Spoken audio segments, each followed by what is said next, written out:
zero carbonation, so it's easy to sip and enjoy. Headed to a game day or party at a friend's house? Bring an iced tea or lemonade variety pack from Surfside, or try their green tea and new raspberry tea vodka. Find the can with the sunset stripes this season. Surfside iced tea and vodka, sold at bars, restaurants, and stores near you. Surfside iced tea and vodka, sunshine in a can. Must be 21 or older. Enjoy responsibly.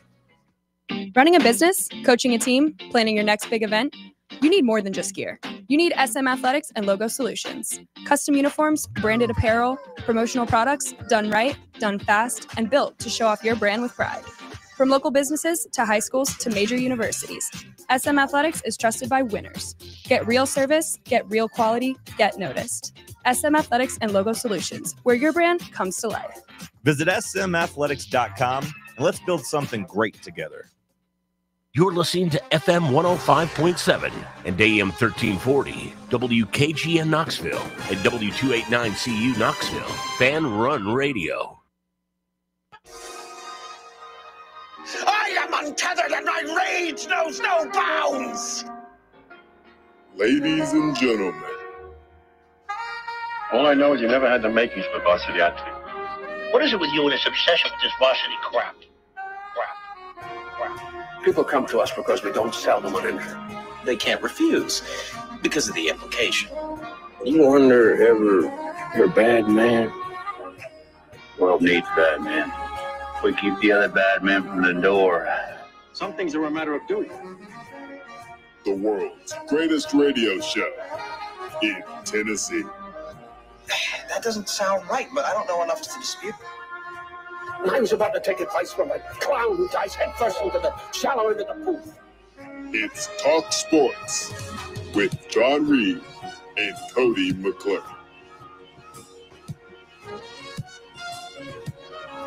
If it is to be said, so it be. So it is. So it is.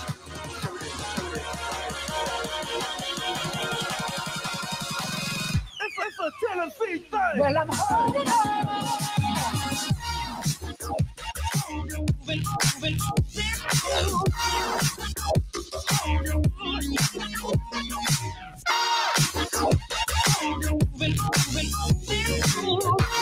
Back in the booth, back on the airwaves, coming at you live from the White Claw Hard Seltzer Studios. Shout out to White Claw Hard Seltzer. Shout out to you, wherever you may be listening. Happy Monday. John Reed, no Cody McClure. We got Bubba. We got intern Jackson holding it down for a couple more days as Cody continues his mental health reset. Hope you all had a good weekend. Bubba, how was yours?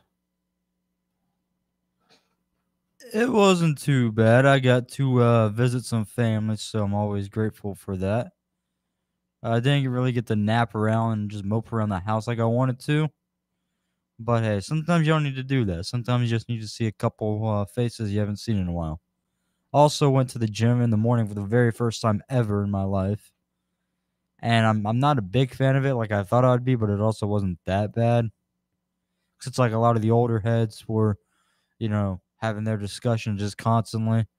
And then, the way I do things is always get, the cardio out of the way first. And then, during that time, I'm kind of plotting, what I'm going to hit that day and, what machines I'm going to hit first and what looks like it's been open for a minute and stuff like that. And then it seems like every time I think I'm going on, a certain, machine or area or section, somebody always runs over to where I was going to go. And it's like, well, dang, I guess we got to keep making this cardio last. So that was kind of negative about it. So it took me it should be an, hour and a half turned into 2.5 hours. Well, it's good sweat though.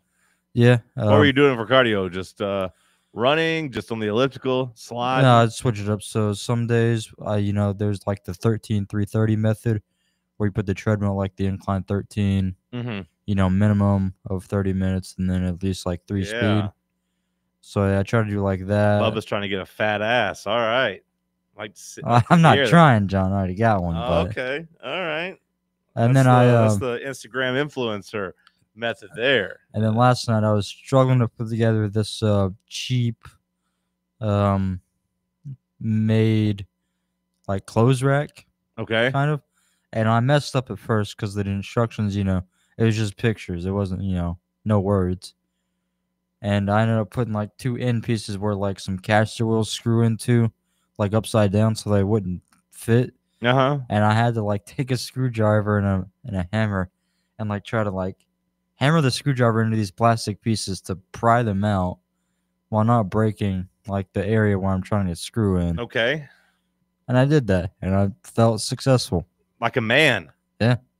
I didn't know you had to take and hammer things in the plastic ones, but I'm glad you got it done. Let's go. That's how you celebrate a weekend. I didn't do anything pretty much all weekend. I pretty much just laid around, rested, went for a little run, went to the movies, went to see Weapons. You see it yet? You going tomorrow? It's a Tuesday kind of movie for me. It's a Tuesday kind of movie for you. So are you going tomorrow? Most likely. Okay. Have you seen anything about it? I've seen like 2 cameras. Well, I mean, I've seen the trailers. Sure. Yeah. Have you Right. seen any like reviews or talked to anybody that's already seen it? Only reviews is coming from social media where people are just like, "Wow, this is a great movie." Okay. There's like 2 like the same year we got Sinners and Weapons. I was like, "Oh, that excites me a little bit because I really like Sinners." Don't forget Together. I didn't watch that movie, John. Yeah. I was really talking about to the internet. It deserves to be mentioned in that conversation. Shout out to Allison Brie. Okay, well, I won't talk much about Weapons then, but I went to see it on Saturday night, so I did get out of the house for that. Me and the fellas. 6 of us just deep. Eating popcorn, drinking dew. Great night, great evening. Jackson, welcome back to the show, my friends. Top of the morning to you. How are you? I'm good, John. How are you? Oh, I guess you just answered that. Yeah, I'm good. Nothing to report over here. A little sore this morning from my run, but other than that, we're good. Everybody was here. Shout out to us, Cody leaves, and then all of a sudden, everyone here at the show was ready to go at like 6:53. It was nice to see everybody pulled in, ready to go. That was nice. It's the way to start a week. I appreciate you boys. Jackson, I missed you. I missed being here. How was your weekend? It was all right. It was all right. Yep. Anything to report? No. Okay. Say no more, fam. Say no more. How's your mama? She's good. Good She's to doing hear. real good. Shout out to Ma if she's listening. I think it's too early for her. Okay. It is early. 7:08 a.m. Yeah, she's over in the Central Time, so it's 6:08 a.m. Mm-hmm. It's a good thing podcasts happen. Yeah. That always is kind of crazy to think about, 20, 30 years ago when there were no podcasts. Why did it take so long for podcasts to become a thing? I don't know. Like, it seems something that is pretty obvious that there'd be a market for. How about if we record these conversations and let people listen to them? Imagine back in the day being on the radio. On one hand, there'd be less competition. People couldn't be riding around in their car listening to podcasts or really even listening to Spotify. So they'd have to be locked into your radio live. Like there's plenty of people listening right now at 8:15 a.m. Couldn't be bothered to wake up and listen live with us. They've been waiting for the podcast to get posted. In a past life, they just miss the first hour. We'd say it, something would come up, we'd discuss it, it'd be great, and no one would hear it unless you were listening live. It's kind of a crazy concept. I feel like podcasts have kind of always been around, though. They just weren't like with that because it's like, you can go back and listen to like the old school, old timey radio programs. You know? Yeah, there are some recordings of those, but like, I don't think they were. Because like something would have to save that recording for it to be, played back at this later date and re-recorded and I imagine radio stations were doing that on some things, but they had like clips of their old shows they would use for promos and stuff, but they weren't distributing them anywhere though, were they? No, I don't think it was a distribution thing. It's just recording. So is that what makes the podcast? The podcast is just the distribution aspect of it? Yeah, I think so. Otherwise, it's just a recording. In my opinion. Because, I mean, you could say, like, people – I remember, like, you know, in the mid-'90s, blah, blah, my older cousins recording songs off the radio, like, on their tape cassette. They'd be listening to the radio, the new song comes out, and boom, you record it. That way you have it later. You're making your own mixtape. But, like, it wasn't like music was on demand. You know, like, I wouldn't say music was on demand just because somebody had a recording of it. It's funny you mentioned that because that's what I did with my voicemail. Your voicemail. Yeah, I recorded like the bits of his song, and then I lead into it. Oh, with my voice, kind of like how people used to do way back when. Yeah. What was your song? It's Fray. It's Brazil by Declan McKenna. Okay. I don't know if I know that song. You care to sing it for me? Not yet. Too early. Okay. You haven't got the vocal cords warmed up. It's fine. Haven't got the vocal cords warmed up. No big deal. It was a sneaky fun sports weekend, I thought. You know, nothing big, nothing major, but there was enough football through the NFL preseason. There was enough to kind of give you some updates, some takeaways. We'll talk about that throughout the show. Find myself really enthralled with the LA Sparks, Seattle Storm WNBA game last night. Another classic from those two. I love watching Ray Burrell, Lady Vol out there playing. She's a hustle player. I like watching her. I watch a lot of Sparks games. A great golf event. Oh, no. Tommy Fleetwood. He did it again. At this point, it feels like it's never going to happen. You know, I thought he was set for redemption. He choked, a month or so ago, and he was right back in the driver's seat this time. On Saturday, he went in with a couple-shot lead. Was able to survive most of Saturday, came into Sunday. Rough start on Sunday, but still found himself late in the lead. I want to say on like hole 15, he still had a one-shot lead. And then all of a sudden, other guys, Justin Rose and J.J. Spahn, start throwing darts and making clutch putts. And Tommy's scrambling. He's scrambling. He's making big par putts to stay alive. But the other guys just kept throwing darts. Then finally, Tommy blinked and one of the worst putts you'll ever see. Like I believe it was on 17. All these other guys are hitting clutch putts, and then he's got like an 8-foot par putt and hits it and immediately raises his head and starts walking because he missed it by like a foot. And then he ends up not being able to birdie 18. Justin Rose, J.J. Spahn. It was a fun battle for them as Justin Rose was able to win in the playoff. Part of me saw, Scotty Scheffler at the top of the leaderboard going into Sunday and assumed he would find a way to win that. He didn't. Two other guys that have been really good over the last 2 months able to win it. Tommy Fleetwood choked. That was dramatic.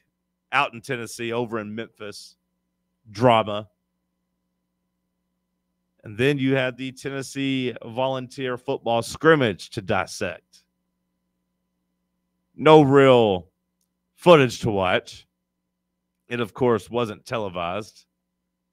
I haven't seen any highlights from it at all. But there were still takeaways and rumblings. It does feel like the quarterback competition is over. At least for one guy, which to me means that it's over. I was told by somebody that it is over, that there has been a winner. We'll dive into that after the break. Let's talk sports on FanRun Radio. Streaming worldwide at fanrunradio.com and on the free FanRun app. This is Big Orange Country's sports talk radio superstation, FanRun Radio, Knoxville. Got a problem tree looming over your home? Call ECR Total Landscapes. Whether it's trimming, removal, or storm cleanup, our certified pros get the job done safely and efficiently. We're licensed, insured, and ready 24/7 for emergency calls. Big or small, we cut them all. ECR Total Landscapes. Call now for a free estimate, 865-384-2012, and mention promo code FANRUN for free stump grinding on any tree removal now through the end of the year. Also, visit us at ecrtotallandscapes.com. White Claw is taking hard seltzer to new heights with White Claw Surge. At 8% alcohol, White Claw Surge is a stronger wave of refreshment that doesn't compromise on taste. Available in 4 bold waves of flavor like ripe blackberry, citrusy blood orange, zesty natural lime, and tart cranberry. Check out your favorite retailer in-store and online for the White Claw Surge Variety 12-pack and 16-ounce single-serve cans. White Claw Surge. Please drink responsibly. A brand built in Tennessee and born from the love of the game, Inward Half revolutionizes golfing comfort. Crafted by a former pro and dedicated enthusiast just like you, our luxury performance wear guarantees you stay cool and comfortable through every swing and every day. We're not just a brand. We've set out to create a lifestyle for those who understand that impeccable style and premium performance are a hole-in-one. Enjoy the walk-in with Inward Half.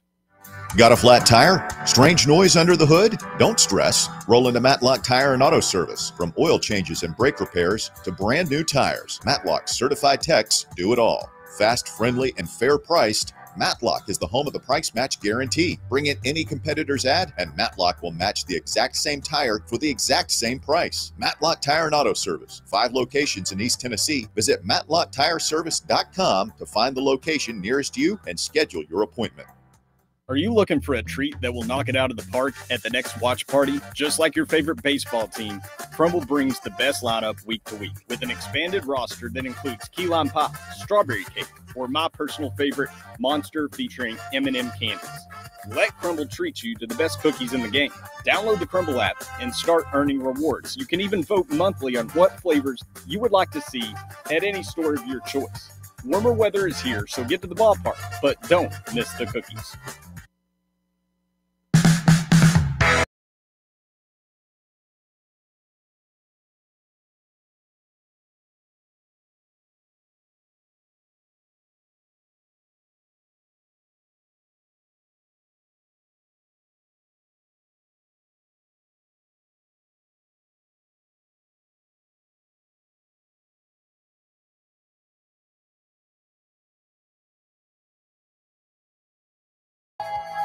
The first Tennessee football scrimmage in the books. They went out, they played on Saturday morning, and there are some takeaways. Bubba, you want the good or the bad of the weekend?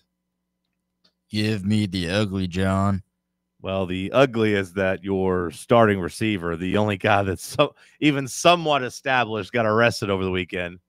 That's Chris Brazel, driving on a suspended license. Put in cuffs, arrested. So you already had questions at wide receiver, and now, like I said, the guy that you looked at kind of as the de facto leader is now in trouble. I don't imagine there will be any type of actual discipline to this.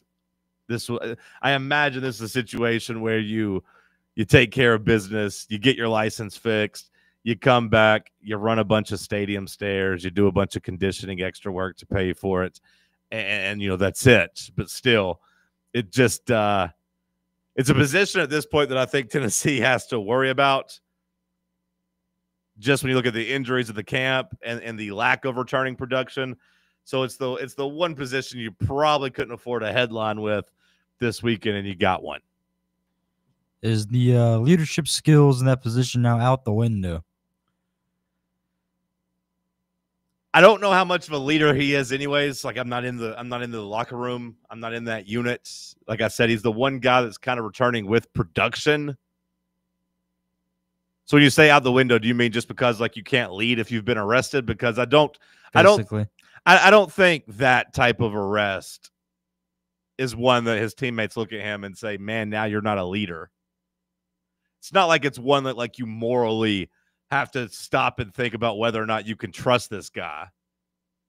At least in my opinion. Like if my friend got arrested and he's like, oh, I had a suspended license, I'd look at him and be like, huh, so you're not taking care of business? Like you're not like getting your license, making sure it's taken care of. You're not making sure that everything's on the up and up. Like I'd question that, but it wouldn't be like I'd quit being his friend because I'm like, oh man, this guy's a scoundrel. This guy's not somebody I can trust.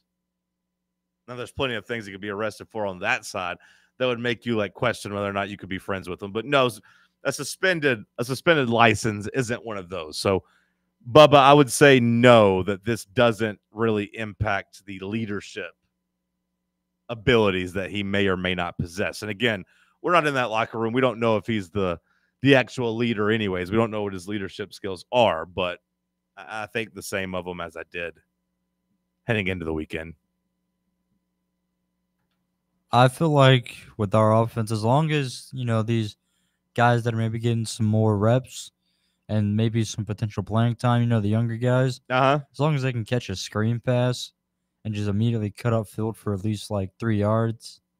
I know it's going to be a tough test because a lot of times people will see right through and they'll try to, blitz off the edge or whatever.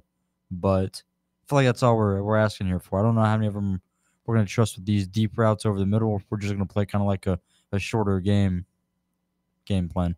Man, I would be pretty disgusted if we're just like asking the wide receivers, hey, can you catch a screen pass and turn up the field for 3 yards? Because like I do want some return to some wiggle. I do want some return to some connections down the field. Now, that will be dependent on the wide receivers and, of course, the quarterbacks who reportedly all struggled, or at least the two main ones. Jake Merklinger, Joey Aguilar, neither set the world on fire, although I was told that Saturday pretty much eliminated Jake Merklinger from the conversation.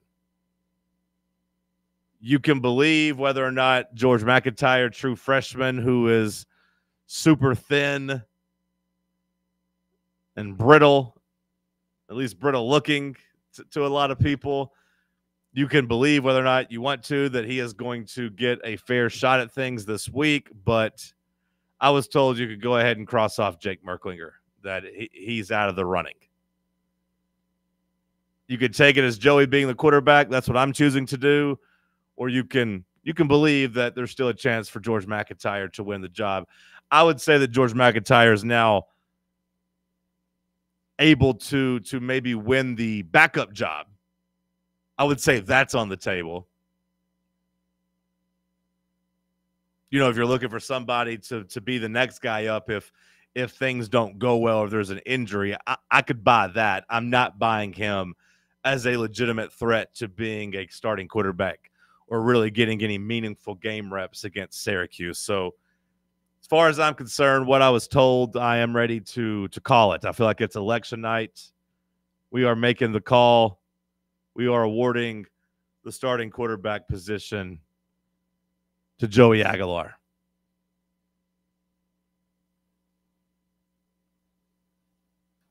Some would say there was never really a competition to begin with. And I don't agree with that. I don't agree with that. I do think there was a competition. You don't think they always slightly preferred this guy? No, you could say that. Experience? Yeah, no, I think you could say that. I think the entire time, even as I was backing off, it got to 60-40 type of thing, like where I still gave the edge to Joey, but I did believe it was an actual quarterback battle.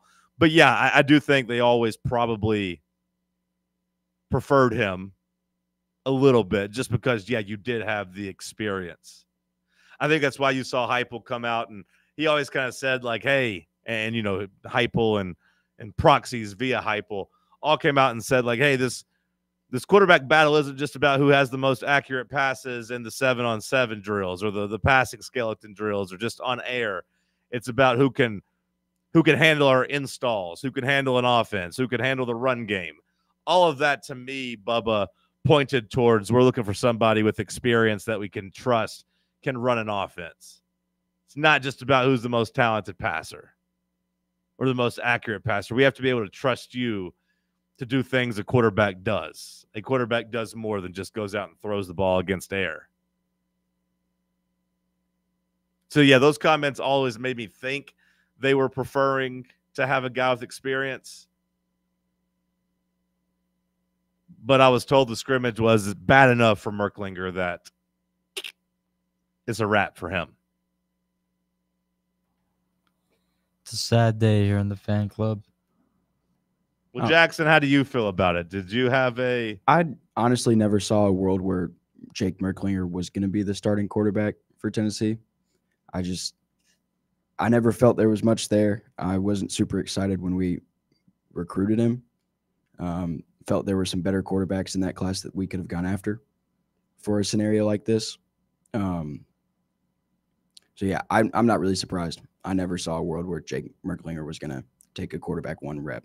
Jordan writes in saying that apparently Merck got the start on Saturday, so he did get a real chance. That's according to Jordan. I hadn't seen that he got the first crack at it, but it does kind of back up everything I was told, which was it was an actual battle and that they were giving him a chance, and that, quite frankly, he had earned that start on Saturday, if you will, just because I do think all reports, all updates, all behind-the-scenes stuff had kind of said that he had outperformed Aguilar up until that point on Saturday. But I was told it was a bad enough performance by him that he's pretty much now having to fight neck and neck with George McIntyre to keep that number 2 spot. Did we learn whether like it was him with the ones or him and they were switching players out, or how that was happening? Or both quarterbacks got chances with the ones. Okay. You know, maybe not the true ones, just because there were so many guys sitting out, you know, at wide receiver. And, you know, like, you know, maybe your entire offensive line wasn't there. Pendleton didn't go through and didn't play. So, like, I can't say it was the true ones, Bubba, but for all intents and purposes of Saturday, it was the same type of starters.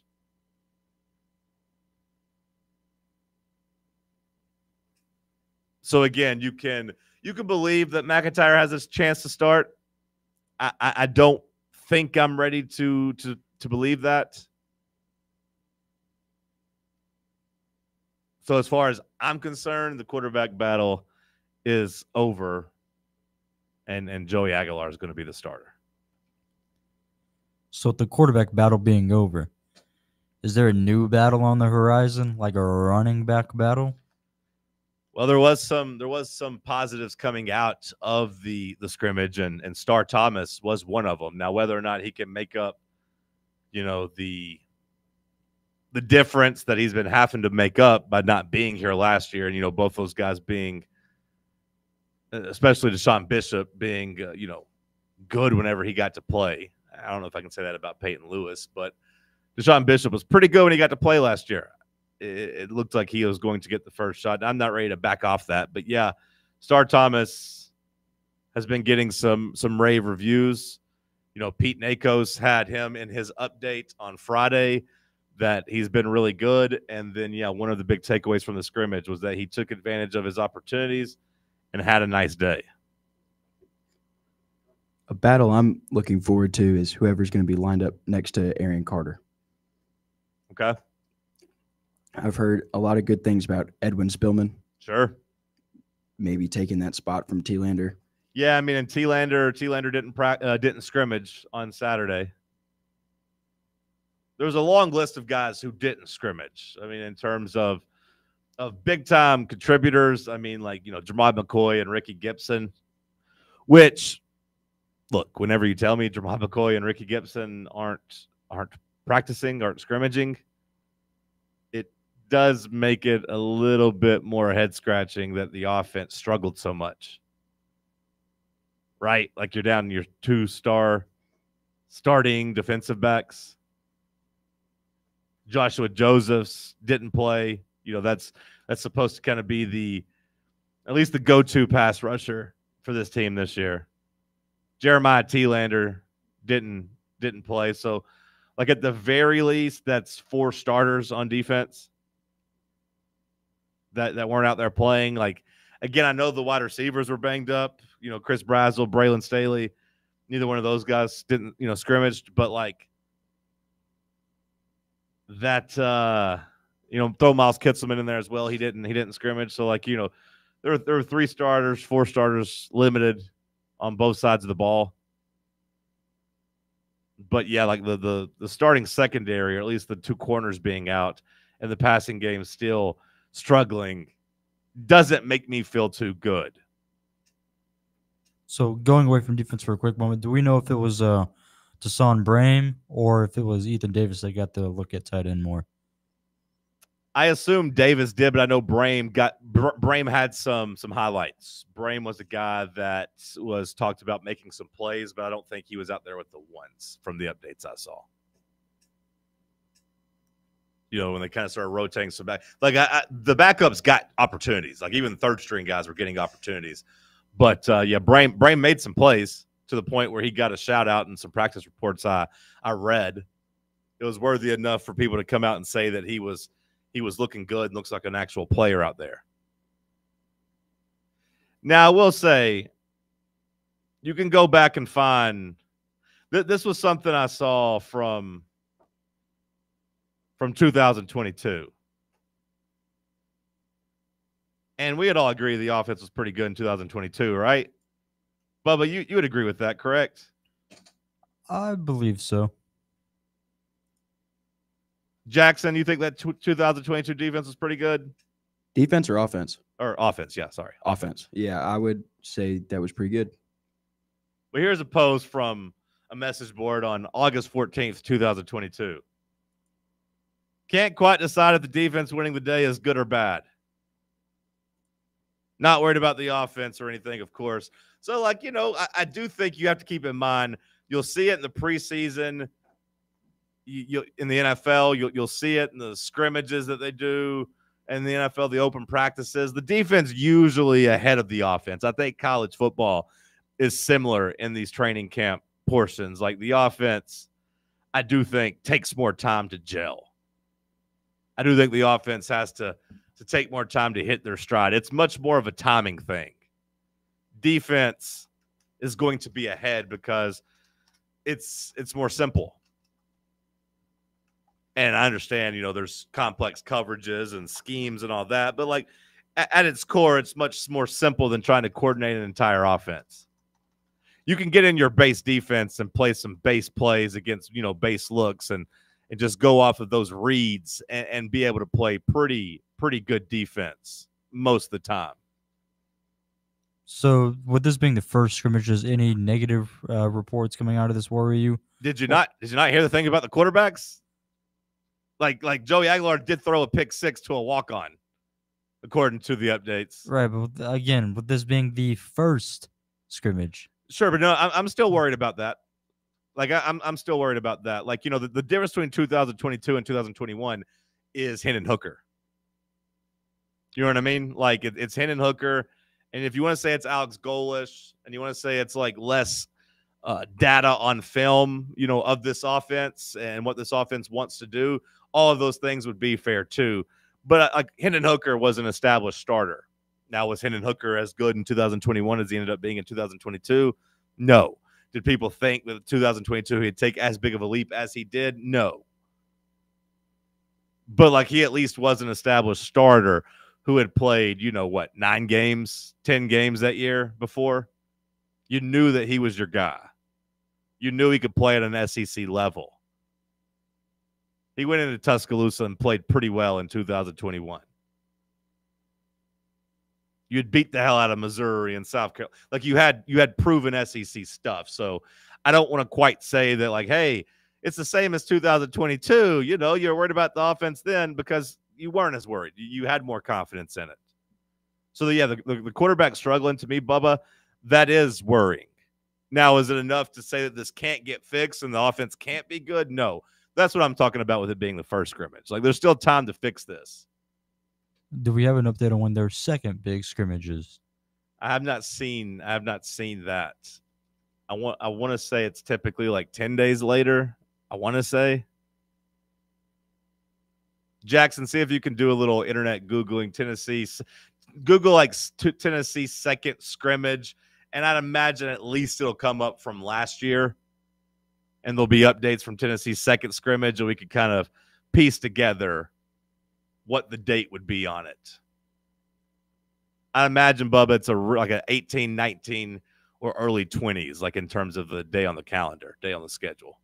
It'd be so cool if we'd scrimmage at local schools around here, like at Carson Newman or Maryville College or something like that. Yeah, I mean, I've been saying that, beating that drum for a couple of years now. I will, say that, like, I was talking more so about the spring for, like, just getting rid of the orange and white game. But, yeah, like, I don't see why a small team couldn't come in here and scrimmage and do an open practice other than travel and logistics and payment and all that, because it's not like the NFL where you have all the money to go do that. Tennessee does, but, like, I don't know if the other schools have the funds to all come down here and pack up and haul and do all that. But, yeah, it would be nice because the scrimmage is always weird, right? The scrimmage is always like, well, does that mean our defense is good? Hey, the defense is good. Hey, our walk-ons, even they're good. Pick six. Check it out. Look at this. Look at this defensive back depth. You can choose to believe that. So it looks like WBIR put out an article covering Tennessee football's second and final fall scrimmage, August 15th last year. Okay, so it was a pretty quick turnaround then. Yeah. Okay. Yeah, everything. Does the article talk about when the first scrimmage was last year? See if you could piece that together now, Jackson, if you don't care. See if you could find out when Tennessee's first scrimmage was. I understand that a lot of that's going to kick up the SEO from this past weekend, but maybe put 2024 in your search. Because the 15th, that's a pretty quick turnaround. But, we talked last week about how we hoped that there'd be some quarterback clarity. I don't want this quarterback battle to go too much longer. I do think it's important to spend these last 3 weeks, or at the very least 2 weeks, knowing who your starting quarterback is, having him get all the first team reps. I don't need even splits anymore. I want, hey, you're our starter. Let's get you as much work possible with the ones. Like, ideally, that's a recipe for success. I mean, yeah, just kind of get comfortable. And assuming, the starter is Mr. Joey Aguilar. Give him every rep. Every rep with the ones. Yeah. So WBIR has a YouTube video covering Josh Heupel talking about the first camp scrimmage of fall 2024 that aired August 9th. Okay. That's the closest I've been able to get. Okay, so they basically, I'd imagine that tells me it was probably like a week on the 8th. Yeah. And then they got the video up on the 9th, so probably a week. So yeah, maybe next Saturday. Maybe we can get some information on that. I'll do some texting and try to find out. But okay, so yeah, maybe just a week. Maybe next Saturday we run it back like a game. Try to start simulating some game stuff. But like I was saying, I'm good with the quarterback battle if it's truly over, which again, I'm considering it over. I don't think George McIntyre is going to be your week 1 starter. I think it's Joey Aguilar. I think you'll start seeing that at practice. I think you'll start seeing him really distance himself in terms of first team reps. If only Heupel was the type of guy that would lead a 2 quarterback offense. I'm not saying that would be effective at all. I feel like that. I don't want the 2 quarterback. I don't want the 2 quarterback offense. Like they used to drive me crazy as a kid watching Steve Spurrier do that. I feel like the last time it happened against us was when we played Iowa. Yeah, but Iowa, like their 2 quarterback system meant they had 0, and I don't think that was as much. Was that as much of a 2 quarterback system as much as it was one guy getting benched? I slept since then. Yeah. I feel like that was just a guy getting benched because Iowa was so bad, so they put in the one guy who just said, "Hey, run around, see what you can do." I do wonder if there's a team that could make a 2 quarterback system truly work, and not just like a gadget like Tim Tebow come in there and run, but like, hey, we're going to do something drastically different each possession or every 2 possessions with these quarterbacks.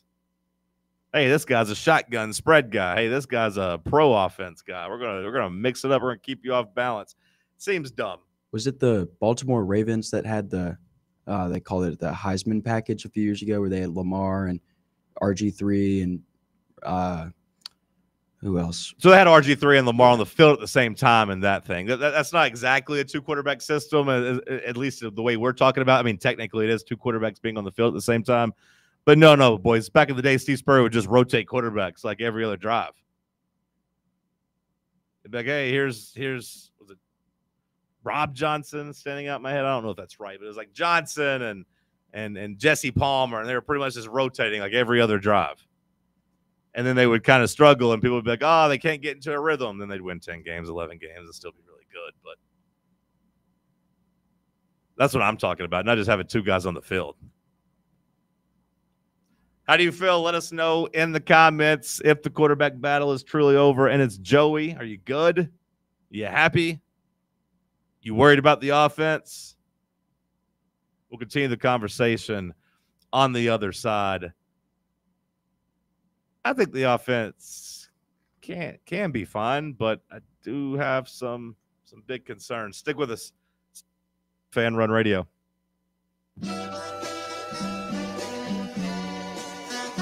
You're listening to FanRun Radio, the sports humans. Your tax refund belongs to you, not an identity thief. Over $6 billion in tax refunds were flagged by the IRS for possible identity theft last year.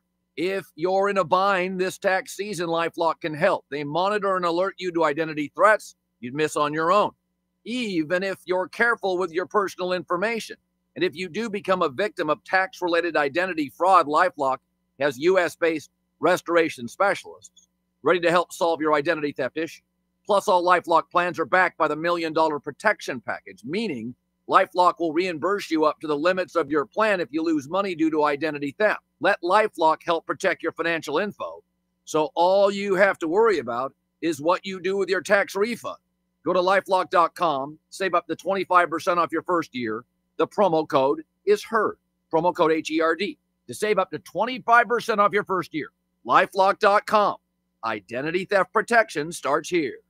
Hey, folks, if you're in need of a lawyer, you need to call my friend Jerry Givens. I've known Jerry since high school and can personally vouch for him. He's East Tennessee through and through. And if you're going through a divorce, bankruptcy, or a DUI case, you'll need someone you can trust on your side to help you navigate the local legal system. You can trust Jerry Givens. Call the law offices of Jerry Givens today at 865-801-9250 to schedule your free consultation. That's 801-9250.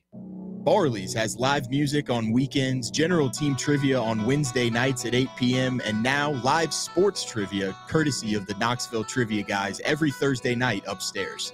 The game starts at 7 p.m. and is free to play for everyone, so head on down to the Old City and show off your sports knowledge and win gift cards to Barley's.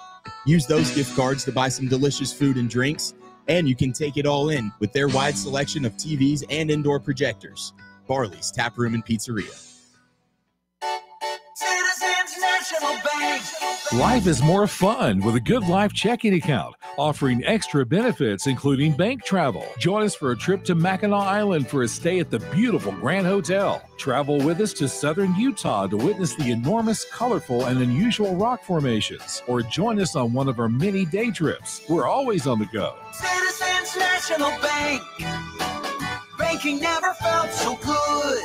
Member FDIC. Rickard Ridge Barbecue, located in beautiful Cove Lake State Park. Rickard Ridge is home of the best ribs in the volunteer state. Smoked daily by pitmaster Mark Rickard. The barbecue at Rickard Ridge is mouth-watering, fall-off-the-bone delicious. Take the scenic drive up I-75 to exit 134. For directions and to look at the rest of the menu, visit Rickard Ridge online at rickardridgebbq.com. Blackford Veterinary Surgery Referral specializes in surgeries not regularly performed by your pet's general veterinarian. They're currently accepting referrals from vets all across the country. With their newly renovated state-of-the-art surgery center and highly trained staff, clients can rely on professional and thorough care. If your vet says that your pet needs surgery or rehab, ask for a referral to Blackford Vet and let them get your best friend back on its feet. Located conveniently in West Knoxville. For more information, visit blackfordvetsurgery.com.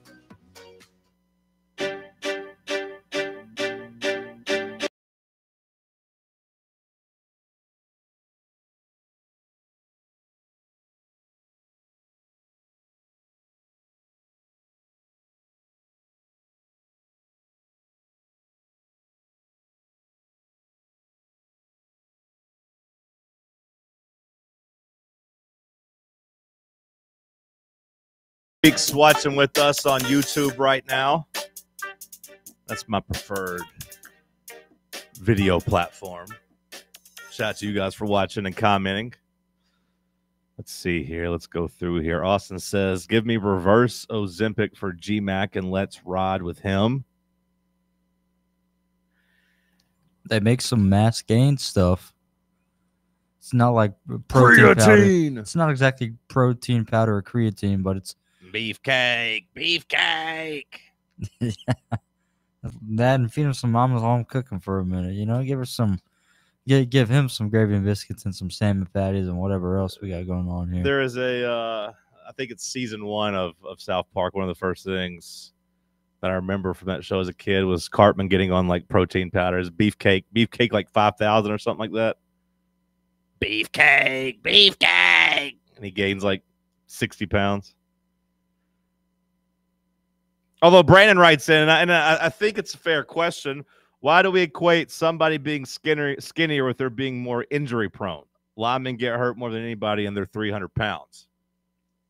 Now, I don't know about the last point there with the linemen and 300 pounds, just because I think the linemen are they're running into each other every single play, and a lot of times I feel like with linemen it's knee issues that they deal with. Like I don't think linemen are really getting knocked out due to just like bruised ribs or something. They usually, I feel like most lineman injuries are in their knees. So are you saying it's like an emphasis of contact? Like for linemen, it'd be in the knees or like maybe in the ankle or something like that, you know? Yeah, just constantly. I mean, you got push. You got push. You got use that's those where things like all the majority of like the forces happen, wherever they take, their setbacks and all that stuff. Whereas a quarterback, if he gets hit, it could be legs, it could be upper torso, it could be back, arms. Right. The quarterback's going to get hit differently and also need more of his entire body. Like you could go out there for linemen, for example, and play the club on your hand. You can go out there and play with a little bit of a banged up shoulder or banged up forearm or something. You go out there and you just kind of stay in the way. You've seen plenty of linemen play with clubs. You ain't never seen a quarterback play with a club. You know what I mean? But in terms of, I pushed back on that a bit with Nico, his freshman year. I don't necessarily buy these guys being brittle just because they're skinny. I mean, I can tell you a guy who's not skinny, who's very brittle. He plays in the league. Talking about Anthony Richardson? I absolutely am, John. Yeah, I mean, Anthony Richardson looks like a god, and yeah, he's soft. He can't stay healthy. But, I will say that we never got close to seeing Nico his first year. And we had Joe Milton there. Not saying Joey Aguilar is Joe Milton, but it's just you typically want to go with experience and even more so. Like my biggest concern with the freshman quarterbacks, it's not them holding up physically, because I do think Tennessee has an offensive line and a run game that will keep quarterbacks for the most part upright and for the most part not getting just like absolutely hammered back there. If you have a bad offensive line, I don't want a young quarterback. We saw enough of that like during the Dooley days. Like you didn't want to, like poor Matt Sims had to take that beating before Tyler Bray got in. And I was fine with that for the most part. But like my concern is just ruining a young quarterback's confidence and him not being able to handle all of what comes with being an SEC quarterback. That's my worry more so than GMAC's weight. Now, if he's a phenom, he's a phenom. Like, I think there have been some freshmen come in and play, but very, very rarely are you going to see that with true freshmen. Very, very rarely are you going to see a true freshman come in and just be that guy. Jalen Hurts and Trevor Lawrence are kind of the only two that stand out to me in both those teams. Both those programs in a little bit better of a shape than Tennessee is. I'm not saying Tennessee's in a bad spot, but they ain't Alabama of the mid-2010s. And Trevor Lawrence, he got to take over kind of slowly in that and then had to play an ACC schedule. But other than that, there ain't a lot of true freshmen getting shots at quarterback. Robert writes in, Heupel caught lightning in a bottle with Hooker and Hyatt. Things have not been the same since. The program has regressed, and the issues keep popping up on and off the field. We have a starting wide receiver getting arrested for failure to appear, then speeding. A Lady Vol basketball player kicking in the door and getting arrested. At what point does Tennessee realize they have a problem? Well, I mean, that's the Chicken Little sky is falling take there. Like, I don't think a player missing court, having his license suspended, and speeding is a culture problem. Now, if you want to throw in like what the Lady Vol thing, to me, that's not really a Josh Heupel problem, of course. And I think overall, like if you look at Tennessee's athletic department, 2 arrests that stand out. I mean, really in the last, I mean, is there a third one, Bubba? Is there another arrest, another off the field issue other than those 2? Because if you're making it a athletic department as a whole thing, like the basketball players are all pretty well behaved. Baseball doesn't really get in trouble. Softball doesn't get in any trouble. So like, I feel like that's pretty unfair to say, hey, that Lady Vol player kicked in somebody's door and your wide receiver didn't go to court and got a ticket. That feels pretty low. I can't call that a Tennessee problem. Now, the first point, if you want to talk about Heupel catching lightning in a bottle and us regressing since then, I will somewhat hear that out with the important distinction and point out and caveat, Jackson, that we made the damn playoff last year and went 10-2. That doesn't feel like a huge regression to me. Does it feel like a huge regression to you? No, I can't say that it does. Now, if you want to say the offense has regressed, yeah, I'll listen to that. And if you want to ask me if I think the 2024 team would have beaten the 2022 Vols, I'd probably say no to that. Like, I don't think the 2024 Vols beat the 22 team when it was all said and done. I don't know if our defense, I mean, we couldn't keep up with Ohio State's guys. I don't know if we could have kept up with Tennessee's offense. I don't know. But it feels like a freak out. I think one of the – oh, sorry. No, go ahead. I was just going to say it feels like a freak out to talk about all this aggression and say Tennessee has a problem. I'm not ready to go there just yet. I think the last arrest we had was James Pierce last year in 2024. Say that again? Said I think the last arrest or player involved, like, with police and that nature was James Pierce Jr. last year. Right, but it was the same thing right there, right? Like driving on a suspended license. I believe so. Like I believe he got disobeying police instructions during a traffic stop, speeding, and suspended license. Okay, yeah, the suspended license stands out to me. Now Robert writes in saying Boo Carter wasn't a problem. Good point. Boo Carter, look at Boo Carter. The rumors of the off the field trouble, to my knowledge and to what everybody else is reporting, unsubstantiated. Unsubstantiated, is that the word I'm looking for? Nothing came of the off the field stuff. Nothing came off of the, hey, there's the shooting in Chattanooga, he's linked to it. So like I'm going to operate as if that was not involving Boo Carter. So then if you look at Boo Carter, you have a guy that's, basically got disciplined by his teammates. He didn't go to practice. He didn't handle his business. A team handled that. Like, is that the same thing? Are we going to act like that's a huge problem? Because to me, that kind of says your culture is working. If the leadership council on your team puts him in check and he ends up still being on your team. Also, I know what I'm going to say doesn't make this any better at all, but I feel like this happens a lot more frequently across like any type of division, of sports. Like, the unfortunately happens to us. We know certain programs have maybe a worse culture and it happens more to them, like in Georgia. But I think that at all levels, we see these young men at very pivotal points in their life, kind of where they have a little bit maybe more exposure to people.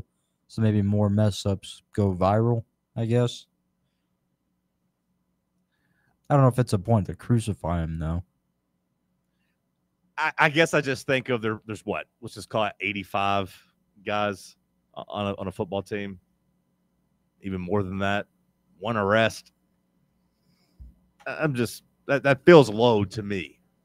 Yeah, I mean, we could always be like Georgia.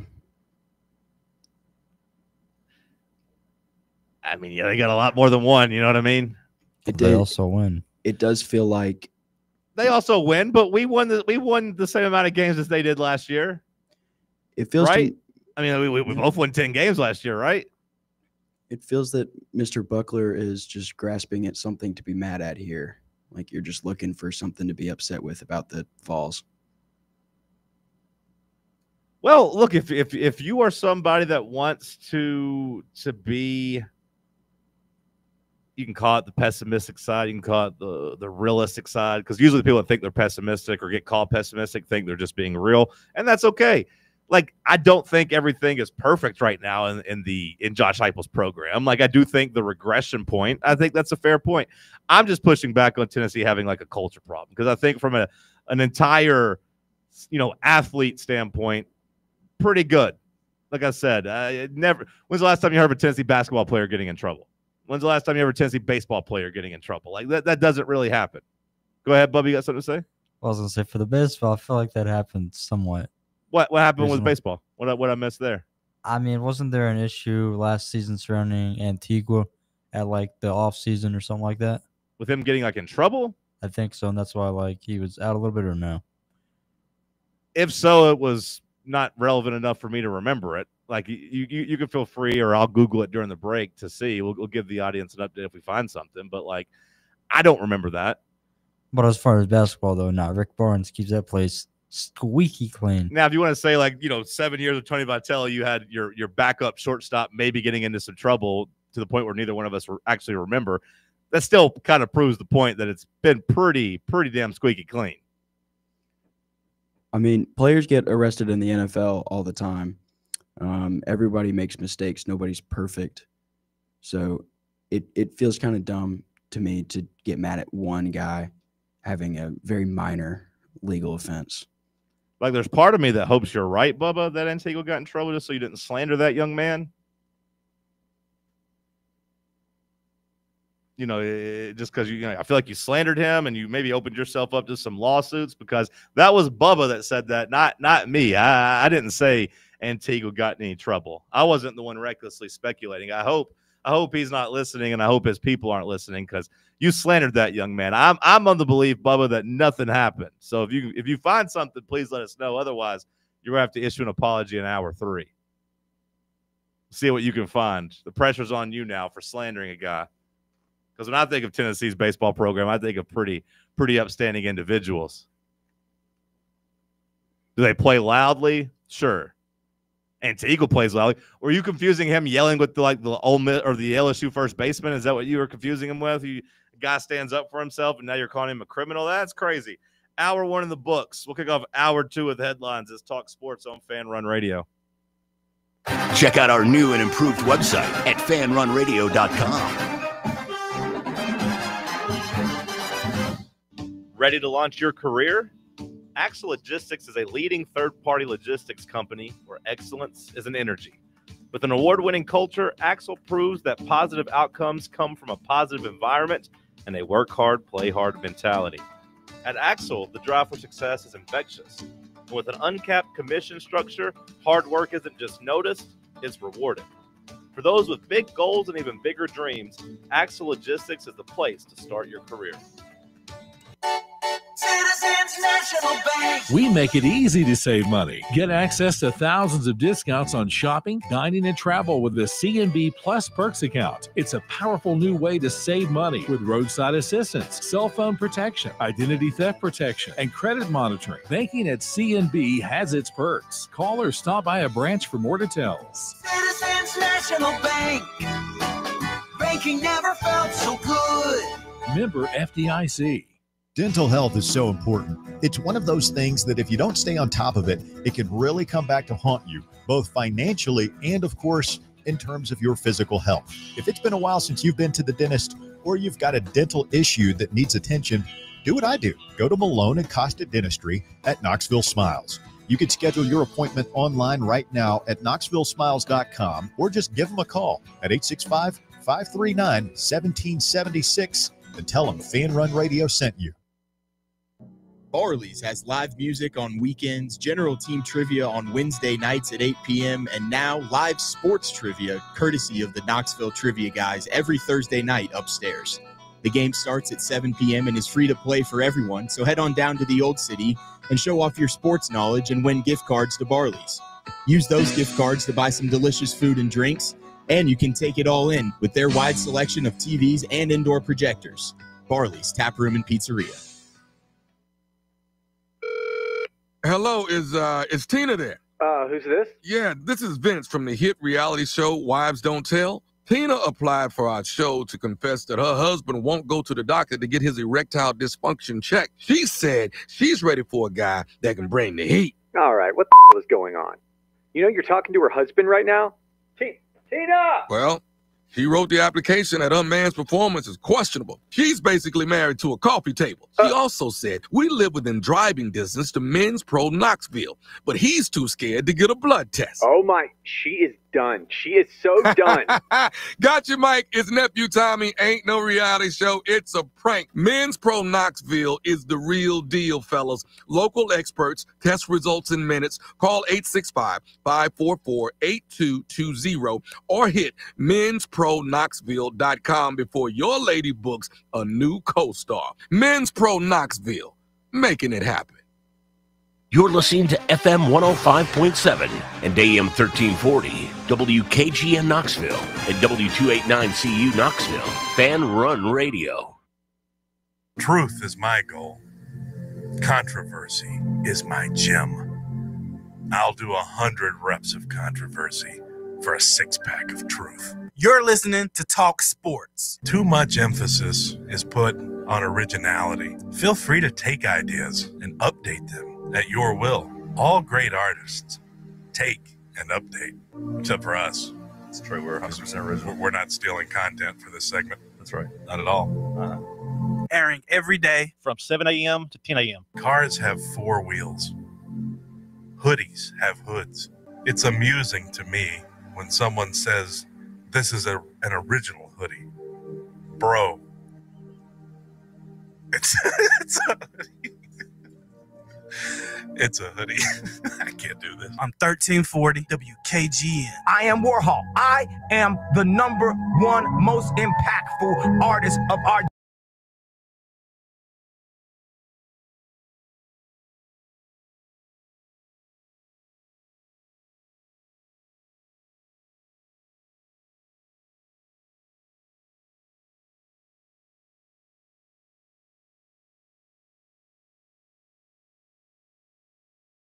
Seltzer Studios. Drink the light, refreshing White Claw Hard Seltzer. Let's kick off hour 2 with some headlines. Uh-oh, that smile makes me think you forgot that you were supposed to do headlines. I didn't forget, Sean. That makes me think you forgot, Bubba. I'll go on see maybe chronological. I'll go from Saturday's headlines first. So, John, over the weekend, a very scary situation happened in the Lions preseason game where Maurice Norris basically almost like paralyzes himself with the, the way his head hit. But good news is he's okay. Another person that's okay and that they're glorifying way too much apparently was Shedeur Sanders.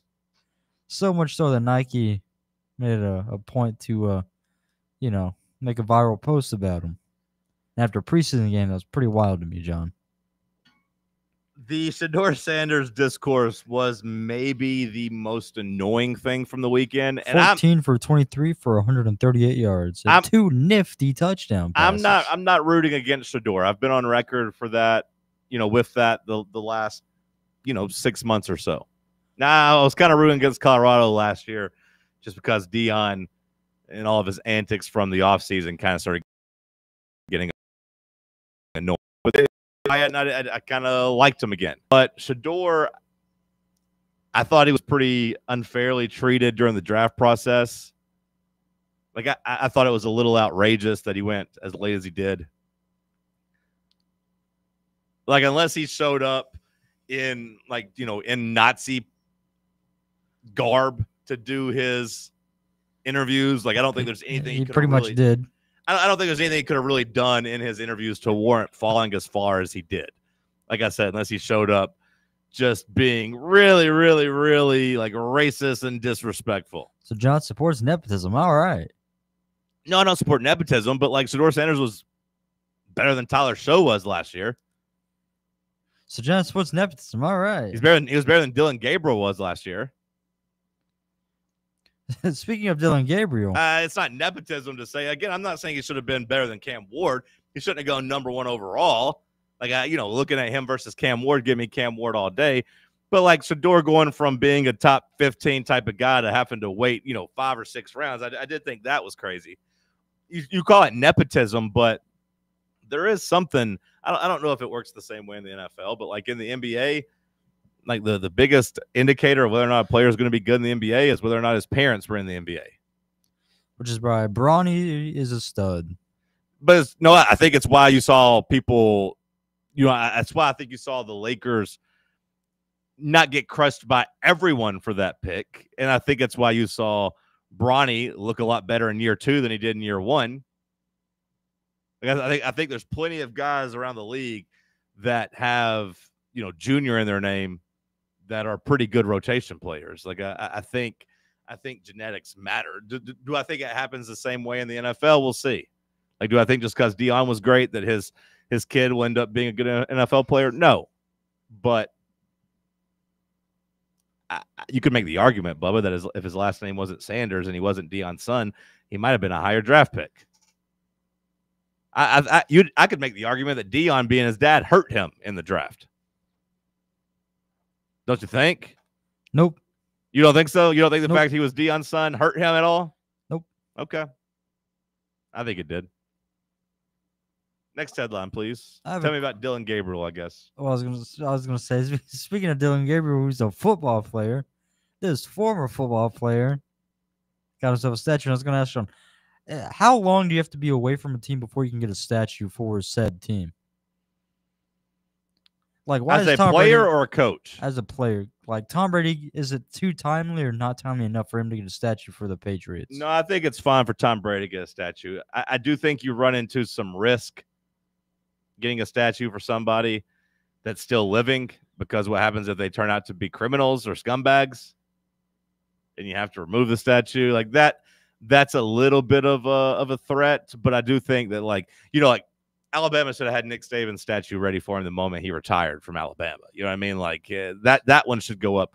Tom Brady, I feel like I'm pretty confident in saying he's not going to get himself in a lot of trouble. Well, I'm going to call my shot here. Tom Brady tax fraud. Tom Brady tax fraud? We're calling our shots here.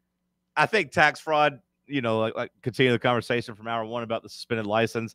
I think tax fraud's one we could look at and say, Tom Brady didn't actually file his taxes. That's his accountant. That's his business manager taking advantage of him. There's always the fallback guy. Yeah. Ohtani knows about that. Ohtani's getting ready to go win a 4th MVP and become only the 2nd baseball player, I believe, of all time to do that. And we still get to watch him. He hit his 40th home run last night, putting him in pretty rarefied air.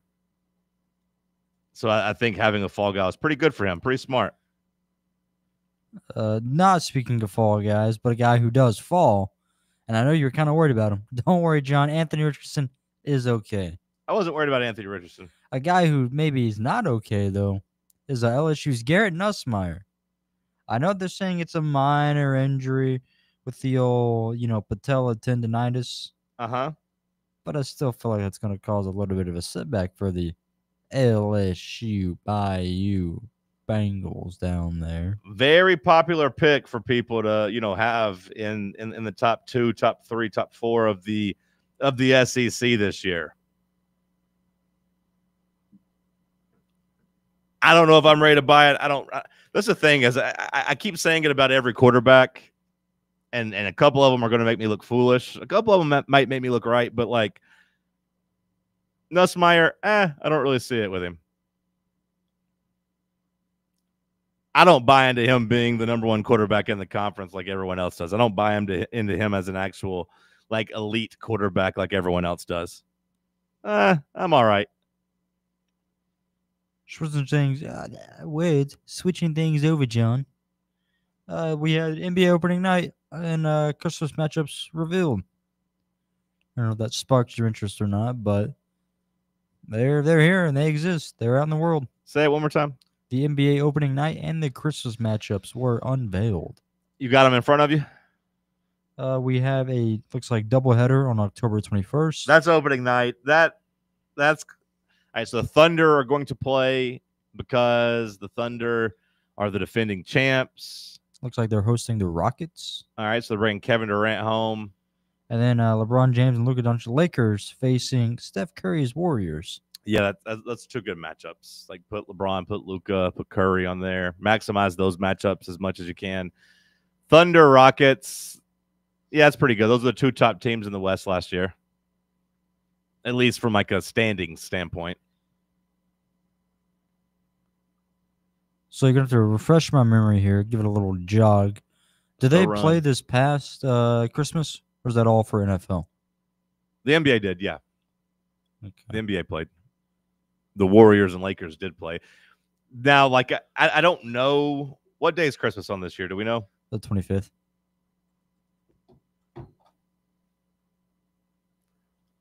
I meant day of the week. Because I've been waiting to see what happens. What does the NFL do for Christmas? It is on a Thursday. Okay, so they'll play football for sure on Christmas. I'm waiting to see what the NFL will do if Christmas falls on like a Tuesday or Wednesday. Are they still going to try and make teams play? Maybe. Why would the day of the week matter based on who plays? For football? Because, I mean, like football, I mean, yeah, if you play on Sunday and you turn around and have to play on a Tuesday, it's a pretty short turnaround, Bubba. They don't usually make you play football two times in like a 3-day span. Usually they try to give you a full week off. You know what I mean? I was going to say more for basketball-wise. But Well, basketball, yeah. Basketball. Well, the NBA does still do a pretty good job of making sure the teams playing on Christmas doesn't play on – I don't think anybody plays on Christmas Eve. So they give everybody a day off and try to have as good of a product as possible. But yeah, you can't really play football games back-to-back days, Bubba. We can. We'll just have to worry about a little head trauma every now and then. I think they'll be a little bit more cautious of that after that whole shooting thing. Be a little bit more cautious of people's heads after that, huh? I got a headline for you. That's me clapping. That's me celebrating Adam Walton. Did you guys see Adam Walton? Do you guys know who Adam Walton is? No. Okay. Adam Walton, a VFL, a tennis VFL. He got the biggest win of his career over the weekend, taking down Medvedev. You know, that's a top 10 player there. Took him down. It was the first top 50 win in Adam Walton's career. It happened up in Cincinnati. He took him down 6-4, 6-1. So shout out to the VFL getting himself his career defining win so far. Although he's 26, I don't know. Like I say so far, I don't know how much higher the ceiling can really get for somebody at after 26 in tennis. I feel like either you got it by then or you don't. But we'll see. I mean, from an on tennis knower perspective, I feel like if you go to college, you end out of there around 21, 22. Mm-hmm. Gives you 4 years to kind of get a foot in the door and then get a big win. I feel like that's pretty average for like all these other guys that are playing when they're 17, 18, all the way up, and you'll see them getting a win anywhere from 20 to 22. So, yeah, 26 though is the difference there. Calling him old? I mean, kind of in tennis years. Not with the elites. We still watch Joker be good in his late 30s, but yeah, I feel like for most people, like 25, 26, that's kind of your prime. But hey, great win for him. Biggest win of his career, taking down Medvedev. You got any other headlines? 25, 26. How about 70, John? How about that? I mean, a 70-yard field goal made. Doesn't count, though, because it's preseason. looked like he could have made it from about 74, 75. Like, it wasn't right, just barely over the crossbar. It had some room to spare, too. That was pretty crazy to see. Wasn't in Denver. Wasn't in a dome. Neither one of those caveats were there. That was pretty crazy to see. And I remember, growing up, not to pull it back in my day, because I'm sure people even older than me would trump what I say, but like 50-yard field goals used to be a really big deal. Seeing a kicker be able to come out and make a 50-yarder. I'm going to go on record. I'm going to say I feel like kickers have the shortest job security out there. Well, they do, because everyone can kind of come out and do it. There's a lot of people that can be an NFL kicker until they lose their mind, and then they can no longer do it, and they start missing kicks. But the NFL job is hard to keep, because if you get too good, then you get paid, you get expensive. Then when you get expensive, they look to cut you. So it is tough to keep. But I'm just saying, over the last 20 years, going from 50-yard field goals being kind of surprising and really cool to watching a guy effortlessly hit a 70-yard field goal. And it's not like anything's changed. Right? I mean, it's not like anything's changed. Even in basketball, you talk about the three-point shot. Like, hey, Michael Jordan couldn't make three-pointers. Well, yeah, they didn't really shoot three-pointers back in the day. Do I think if Michael Jordan and Larry Bird and those guys had the same green lot and got to practice three-pointers their whole lives, do I think they would have shot better? Sure, I do, of course. But, kicking's been kicking the whole time. Why are guys all of a sudden adding 20 yards? It's not like they're getting that new of equipment, right? Is there a new kicking shoe out there that they putting steel-toe boots in these cleats? How the hell is this happening? That was actually outlawed in the 70s. Right, right. So how is it actually? How are guys actually getting better? I think it's the form of kicking. So people have just mastered the form. If you go back and watch, want to say really 1990s, kickers would just line straight up, behind the ball, and just run straight at it and kick it with the toes of their toes. Right. Which isn't how you kick a ball. Well, Charlie Brown action. Yeah. And ever since there's been this kind of evolution of stepping off to the side and kicking it with the side of your foot, it really seems like kicks have gone further. Yeah, but they've done that my whole life. I don't really, the pre-90 stuff I wasn't around for. In 2005, 2006, you're still doing the 3 steps behind the ball to the left, and you take your approach and kick it. That's not new. Now, in the grand scheme of things, it's 20 years or, however long out of 100, but still, we made that switch a long time ago. Why are guys still adding all this? Is it just evolution? Guys are bigger, faster, stronger now?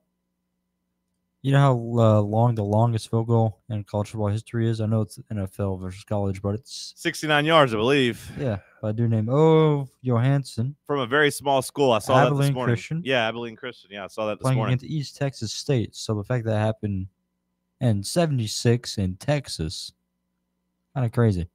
Justin Tucker could only make it 61. Yeah, do we know, when dated? Different balls? How the hell did he do that back in the 70s? And that is something. Is the NFL made the switch? I don't know the exact year, but from kickers kicking just regular footballs to them having designated kicking balls. Yeah, that are easier to kick. Yeah, but again, that's something that's been around my whole life. The designated kicking ball. I wonder what the hell that guy was kicking back in 76 or whatever. Looks like that was 1999. The designated ball, yes. I say my whole life, but ever since I've been a cognitive football fan. How's that allowed? Different ball types? I don't know. I don't know what the science behind it is. Are they they're a little bit deflated, right? Is that right? Or they're just super beat up. Super beat up. Mm-hmm. Yeah, I don't even know what the difference is. It just to keep people from hurting their foot when they kick it? I don't know what the rule is or the reason or rationale is there. We'll talk some NFL after the break. Let's talk sports on FanRun Radio. This is FanRun Radio. Blackford Veterinary Surgery Referral specializes in surgeries not regularly performed by your pet's general veterinarian. They're currently accepting referrals from vets all across the country. With their newly renovated state-of-the-art surgery center and highly trained staff, clients can rely on professional and thorough care. If your vet says that your pet needs surgery or rehab, ask for a referral to Blackford Vet and let them get your best friend back on its feet. Located conveniently in West Knoxville. For more information, visit blackfordvetsurgery.com. Yeehaw! I've been hooting and hollering ever since I started betting with the VIP Play app. VIP Play has more than 200 leagues, every bet type you can imagine, live betting and live hosts, all with 24/7 support from real live people when you need them. Start betting better with the VIP Play app today. Don't be a better, be a better with VIP Play today. Download VIP Play today or head to VIPPlayApp.com. Make sure you use the promo code FANRUN to take advantage of their welcome bonus and so they know that we sent you. Gambling problem? Call 1-800-8899-789. Must be 21 or older and located in Tennessee to bet. Attention service members and veterans. Introducing the Griffin Law Firm, your trusted ally in military legal matters. From court martials to benefit claims, at Griffin Law, your mission is their mission. Here's VFL Marshall Griffin. As a veteran and retired military attorney, I've successfully defended lifelong benefits and helped preserve professional futures. So I know that when you hire a military justice lawyer, you maximize your chance to get relief. With my unique experience, I can advocate for you because there's no military matter that's too big or too small. Let us help you make these critical decisions that could affect the rest of your life. Remain silent. Request counsel. Call Griffin Law. For a free consultation, call 888-707-4282. That's 888-707-4282. Or just visit griffinlawdefense.com. Whether you are buying or selling a home or even looking for some land to build on and start a family, be sure to give Reed Emerson with Better Homes and Gardens Real Estate Heritage Group a shout. He is a longtime listener and supporter of FanRun and has been serving the Mid-State for many years. Reed prides himself on his hassle-free and honest approach, and that's because he's not just chasing another commission. He wants what is best for his clients. Give Reed Emerson a call or text him today to get the process started. His number is 931-492-0418, or you can find him online at bhgheritagegroup.com.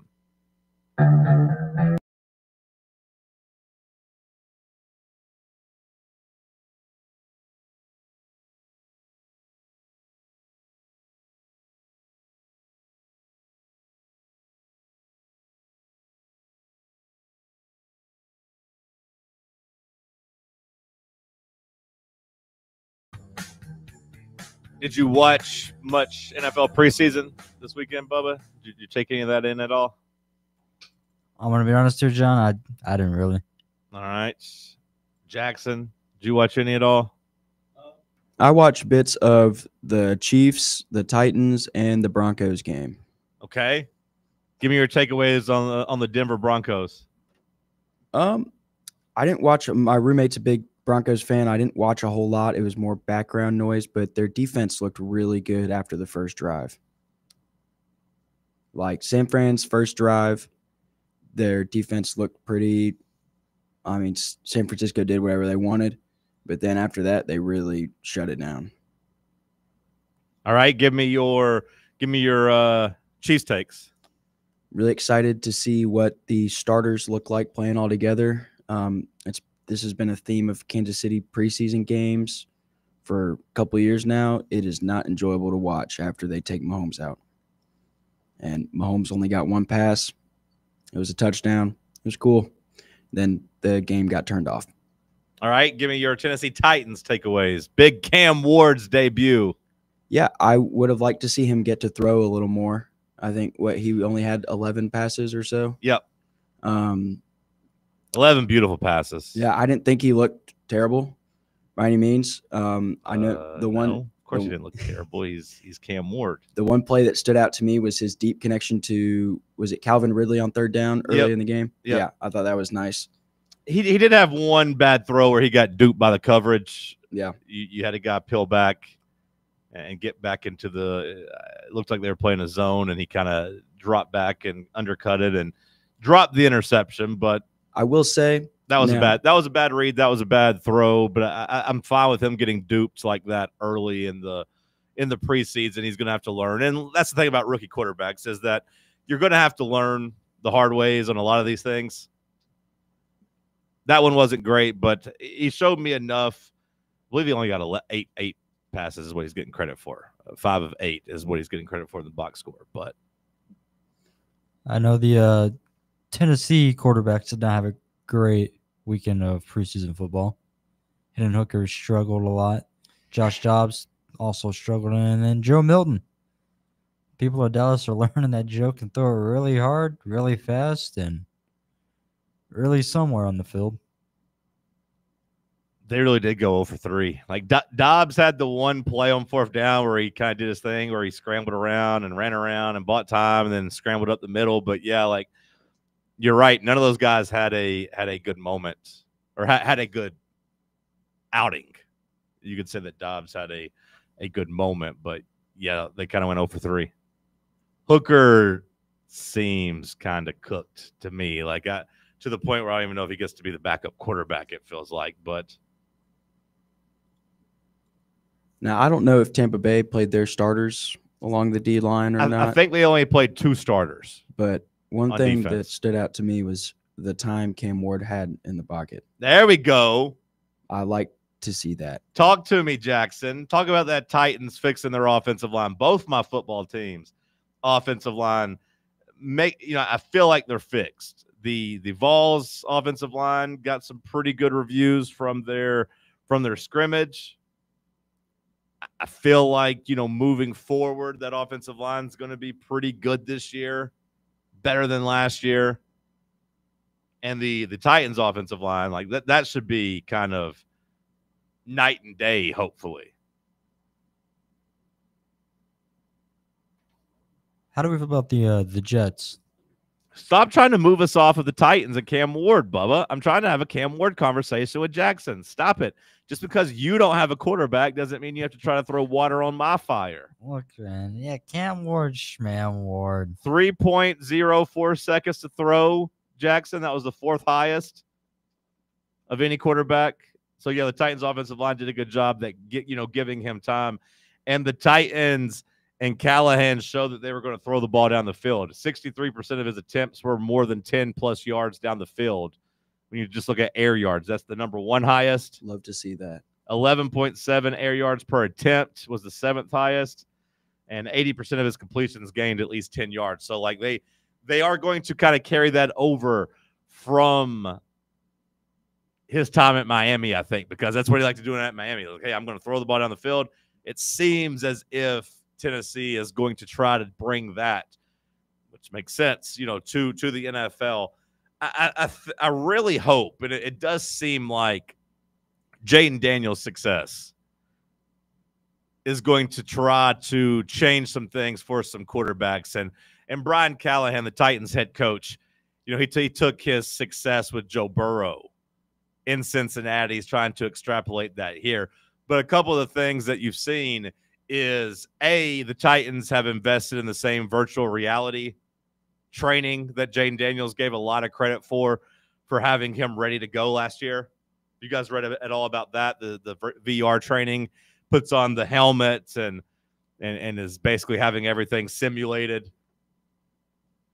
And he gives that credit for really helping his decision-making and his processing and getting the ball out where it needs to go.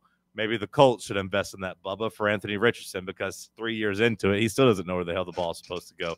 Maybe they should put him in a VR helmet. Can't even play video games the right way, John. There's no hope for Anthony Richardson. No, he's cooked.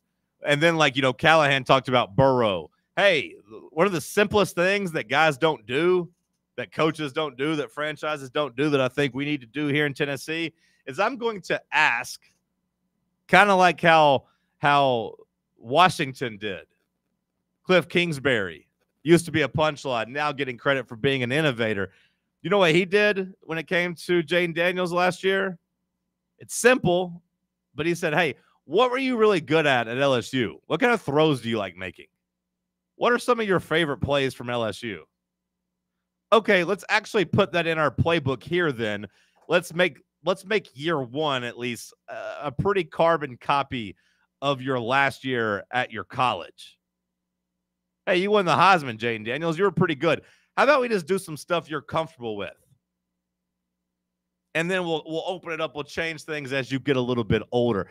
Instead of you having to come in as a rookie, trying to learn the league, trying to learn the speed of the league, how about we take it and we just make it an extension of your last year? Well, let's make you comfortable. Let's make a lot of this playbook something you already have a grasp on. Let's make the wide receivers figure it out versus you coming into our offense and you have to mold to us completely. And guess what? Jaden Daniels, with the help of VR and the help of the playbook and the help of all of his God-given talent and his mama, he had a great season, a legendary season. Do I think Cam Ward can do that? No. No, I don't. I don't think Cam Ward is going to do that. But I do think that, like, the way he succeeded as a rookie, Jaden Daniels, should hopefully make things easier for top picks moving forward, because the Titans have invested in the VR and they've invested in the idea, the line of thinking that we should just make our quarterback comfortable. Novel concept, I know, but that gives me hope, Jackson, for Cam Ward. And you pointed out the protection. The protection needs to be there, too, to get the ball down the field. So I do think those things gave me some hope as a Titans fan. It's always a good sign when your coaching staff is playing into your first overall pick's strengths. That's the hope. And look, Callahan might still stink. You know, we had the conversation about Heupel and his program and everything, and that's yet to be seen. Callahan, just because he came in and he put this offense in, and just because the first preseason game went fairly okay, that doesn't mean he's off the hook. Like, he's got something to prove, too. For as much as we talked about Heupel's got to bounce back, Heupel's got something to prove, at least we've seen Heupel do it. You know what I mean? We've seen Josh Heupel's offense be pretty damn good. I ain't really ever seen Brian Callahan be the reason an offense looked really good.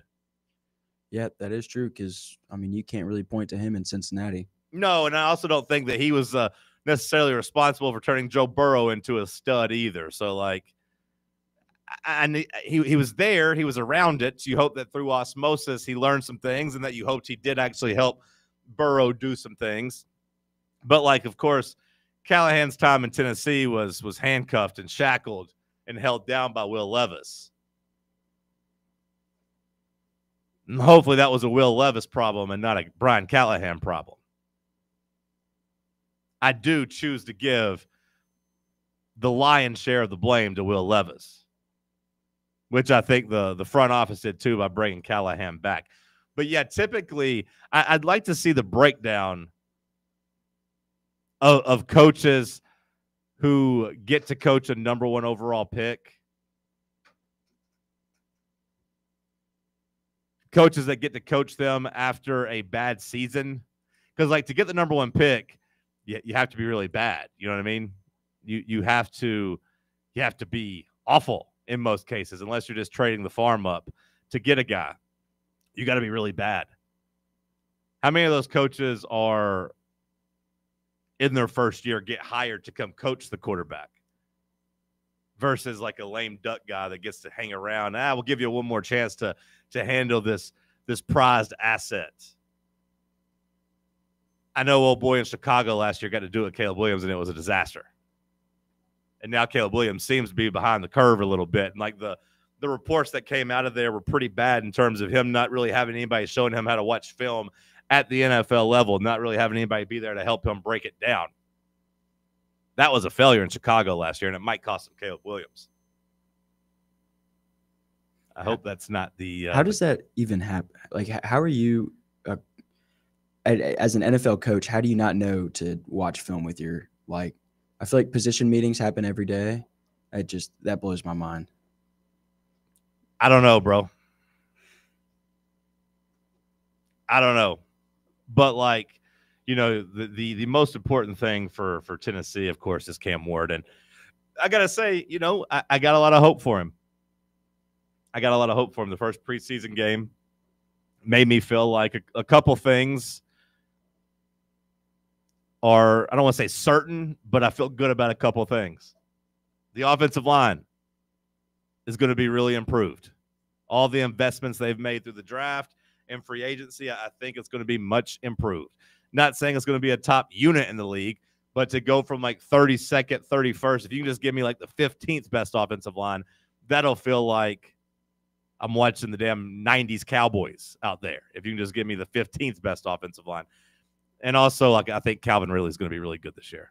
I think Calvin Ridley and Cam Ward, they got a connection, and he gives me a lot of hope there.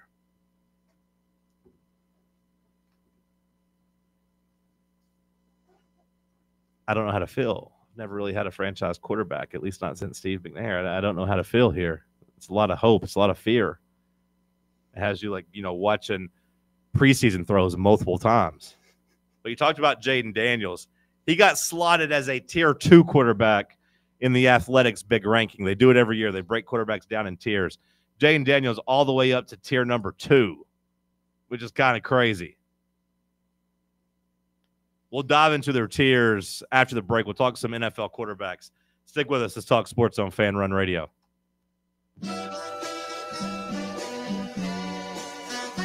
You're listening to FanRun Radio, the sports humans. Citizens National Bank. You want a bank that lets you bank when and where you want to. Your local branch, the grocery store, your computer, your phone, it's up to you. You want people who care about taking care of you and your money too. Citizens National Bank. Banking never felt so good. Are you looking for a treat that will knock it out of the park at the next watch party? Just like your favorite baseball team, Crumble brings the best lineup week to week with an expanded roster that includes key lime pie, strawberry cake, or my personal favorite, Monster featuring M&M candies. Let Crumble treat you to the best cookies in the game. Download the Crumble app and start earning rewards. You can even vote monthly on what flavors you would like to see at any store of your choice. Warmer weather is here, so get to the ballpark, but don't miss the cookies. This is Coach Josh Heupel. In football and life, you need a solid defense to protect what matters most. That's where Farm Bureau Insurance of Tennessee comes in. Score peace of mind with Farm Bureau Insurance, the official insurance of the Vols. They're your line of defense. FBITN.com. This is Baseball VFL Cody Brown. Farm Bureau Insurance is the official insurance of the Tennessee Vols. I'm here to be that line of defense for all your insurance needs. Give me a call at 865-992-3871 and go Vols. Is your smile ready for the spotlight? Hi, I'm Dr. Jacob Wilco, and at Knoxville Smiles, we make every visit a reason to smile. From routine cleanings to dazzling cosmetic treatments, our experienced team uses the latest technology to keep your teeth healthy and your smile bright. With a warm, welcoming atmosphere and personalized care, we're here to make sure you leave feeling your best. Don't wait. Your perfect smile is just a call away. Book your appointment today at 865-539-1776 or online at knoxvillesmiles.com. Smile brighter with Knoxville Smiles. Sick of Googling the best bets for tonight and coming up short? Tap into the slate presented by VIP Play, East Tennessee's only on-air gambling show. I'm William Pattison, and every weekday from 6 to 7 p.m. Eastern, I'm giving you sharp analysis, trends, and picks for college football, the NFL, NBA, MLB, and more. If it's on the books, we've got you covered. It's the slate presented by VIP Play, weekdays at 6 on FanRun Radio.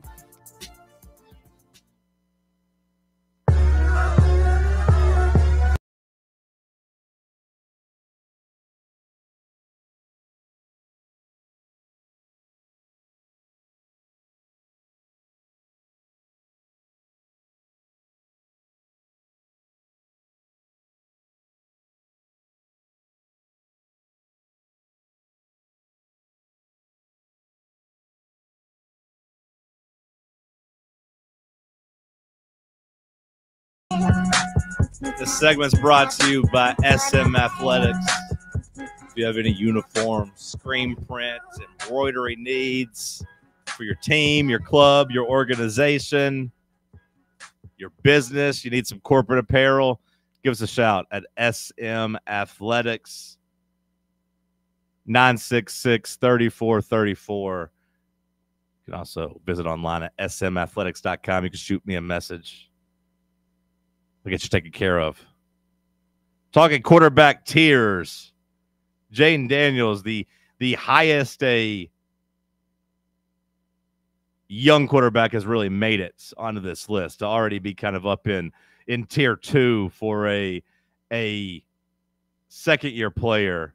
Doesn't really happen often.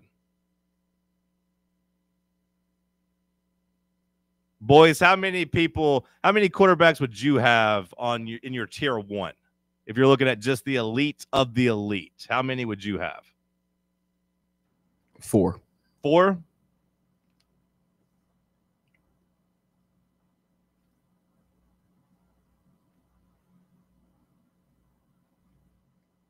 I'm going to go with 3.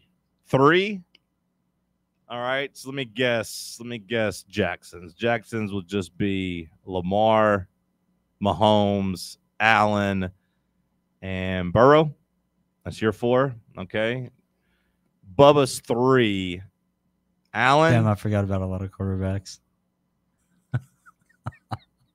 Did you forget about Burrow, or who did you forget about? I was going to say Allen, Lamar, and Josh Allen. Is that your 3, or who the hell is yours? I was going to say Jalen Hurts. Who the hell is your 3? I was going to say Mahomes, Allen, and Matt Stafford. Okay. Well, the Athletic has 5. They went with 5, and this comes from them talking to 50 coaches and executives. It's similar to the one the ESPN does when they just get people to rank them, but they try to break it up into tiers. Is Jalen Hurts in that top 5? Is Jalen Hurts in the top 5? That first tier? No, he's not. Okay, that would have thrown the whole list out. Tier 1 to them is a quarterback that could carry his team each week. The team wins because of him. Has no real holes in his game. Mahomes, Burrow, Allen, Lamar for the first time, by the way, which is kind of crazy. Like they've finally bent the knee to Lamar. Like it's like, I guess after 8 years, we just got to say this guy's actually pretty good.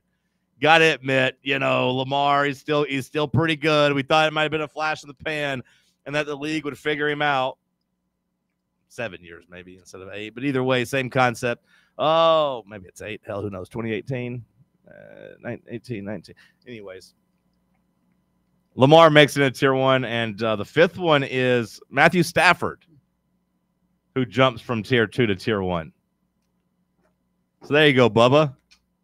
Big Matt. And I got to say, like, I feel maybe not in that order I just read them,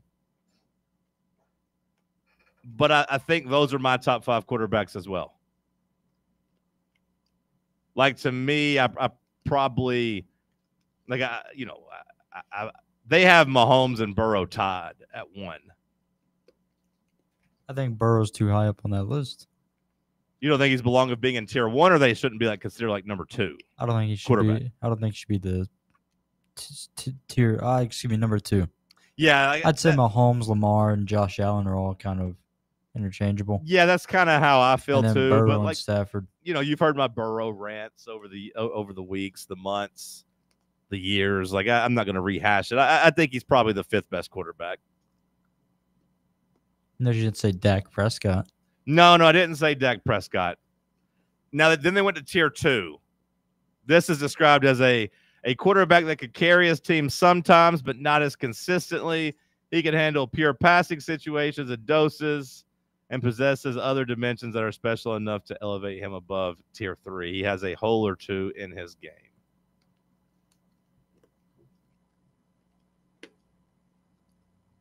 How many quarterbacks would you have in tier 2?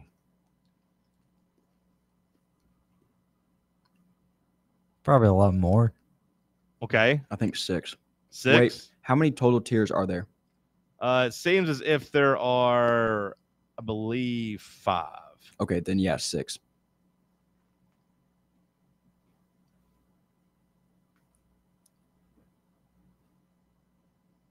Jaden Daniels, who is the closest to breaking through to tier 1, same as Justin Herbert.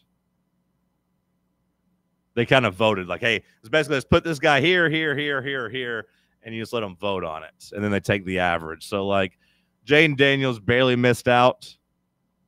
Justin Herbert, they both have 1s in front of it, 1.7, 1.8. You round down, so they didn't get in.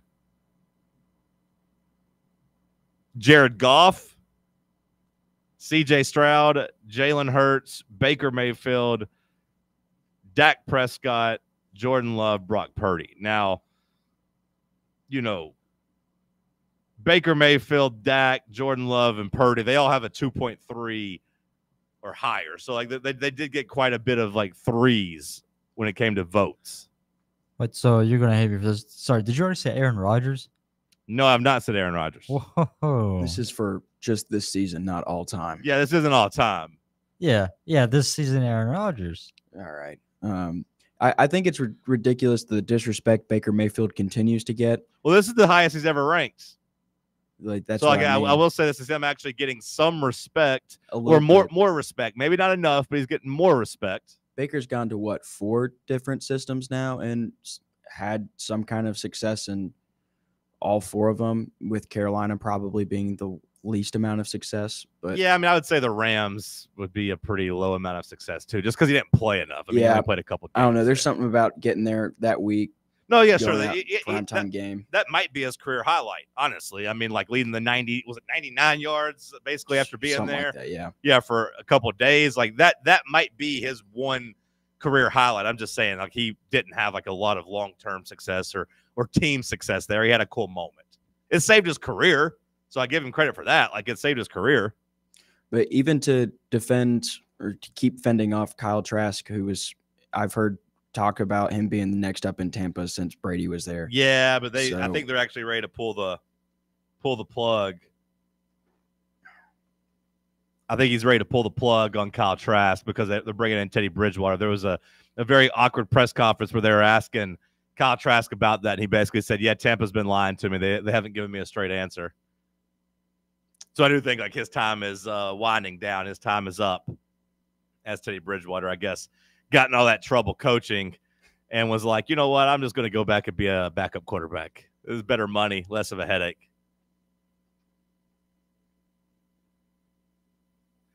I don't disagree with you saying that Baker usually gets undervalued, but, to be honest, him being tier 2 feels right. He's not tier 1.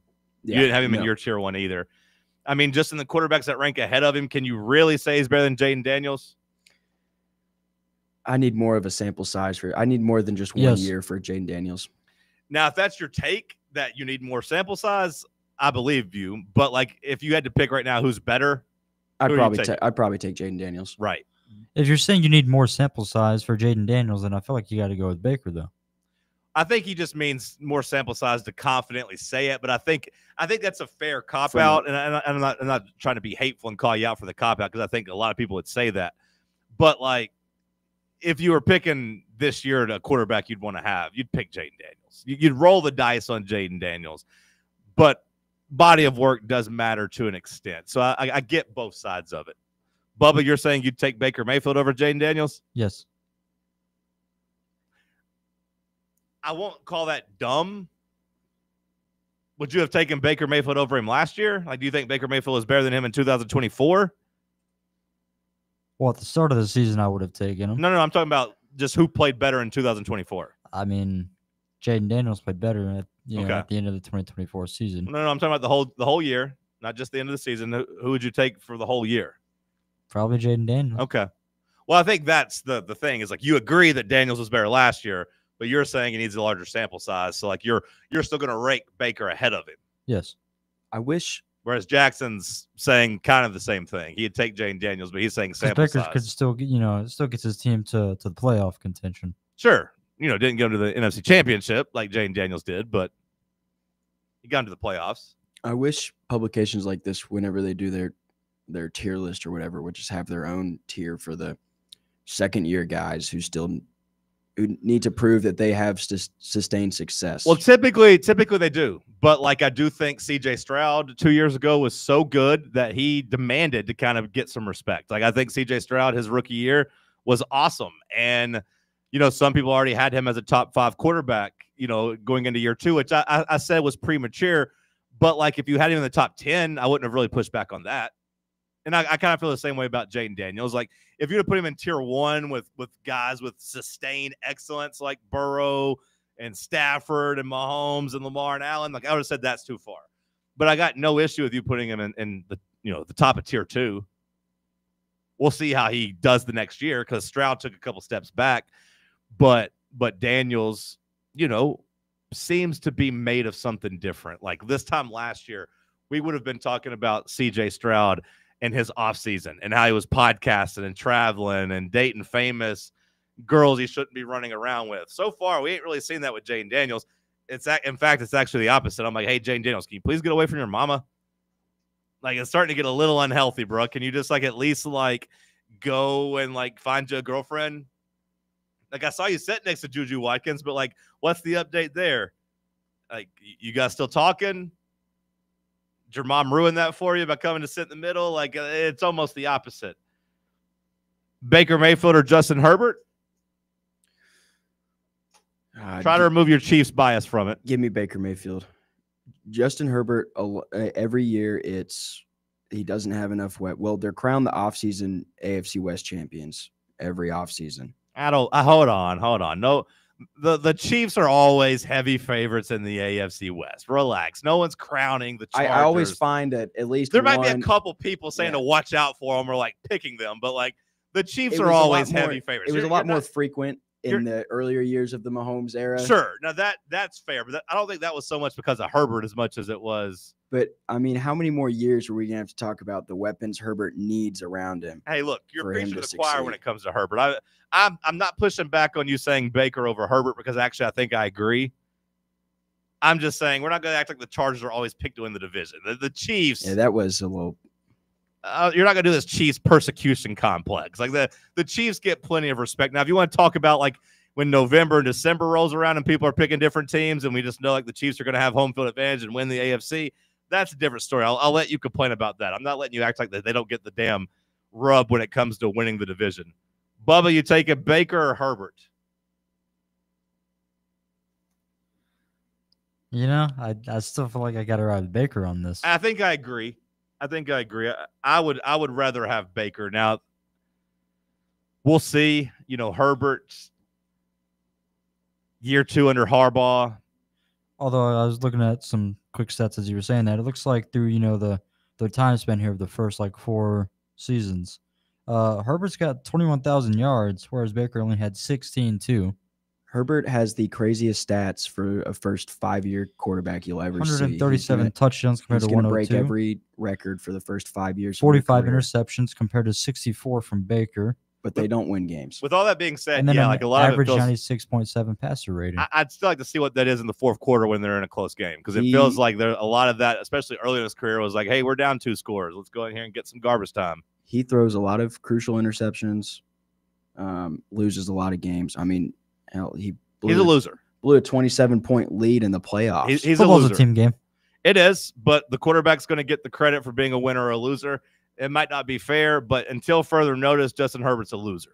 It was Mario Cristobal's fault when he was at Oregon. He just didn't nail the ball out against Stanford that one game, and they ended up fumbling and losing that game. That wasn't Herbert's fault. But you know what? If it keeps following you around to the NFL, I'm just going to say at some point you got to prove to me you're a winner. Now, 13 of the 50 votes did have him tier 1. The excuses will already be out for Herbert as Slater is out for the year. 17 had it for Daniels. Honestly, Herbert, to be tier 1. I think that's a very closer comparison than people think. Maybe slightly put him over Baker on, catch me on a different day. I might say Herbert. Well, I think it's a good debate, which is why, I asked about it because I do think you can make the case for both. He has great physical ability, but you got to look at it from every aspect. Yeah, from the rushing yards. Well, I've seen Baker single-handedly win his team games. I mean, even that Los Angeles game we were just talking about. It's funny talking about Baker as if he's like a scrappy underdog. He was the number 1 overall pick. He just got the intangibles. He just wins games. He does put his shoulder down, like Bubba said, and get some rushing yards. But he was the number 1 overall pick. Speaking of number 1 overall picks, Jared Goff. You taking Baker or Goff? Give me Goff.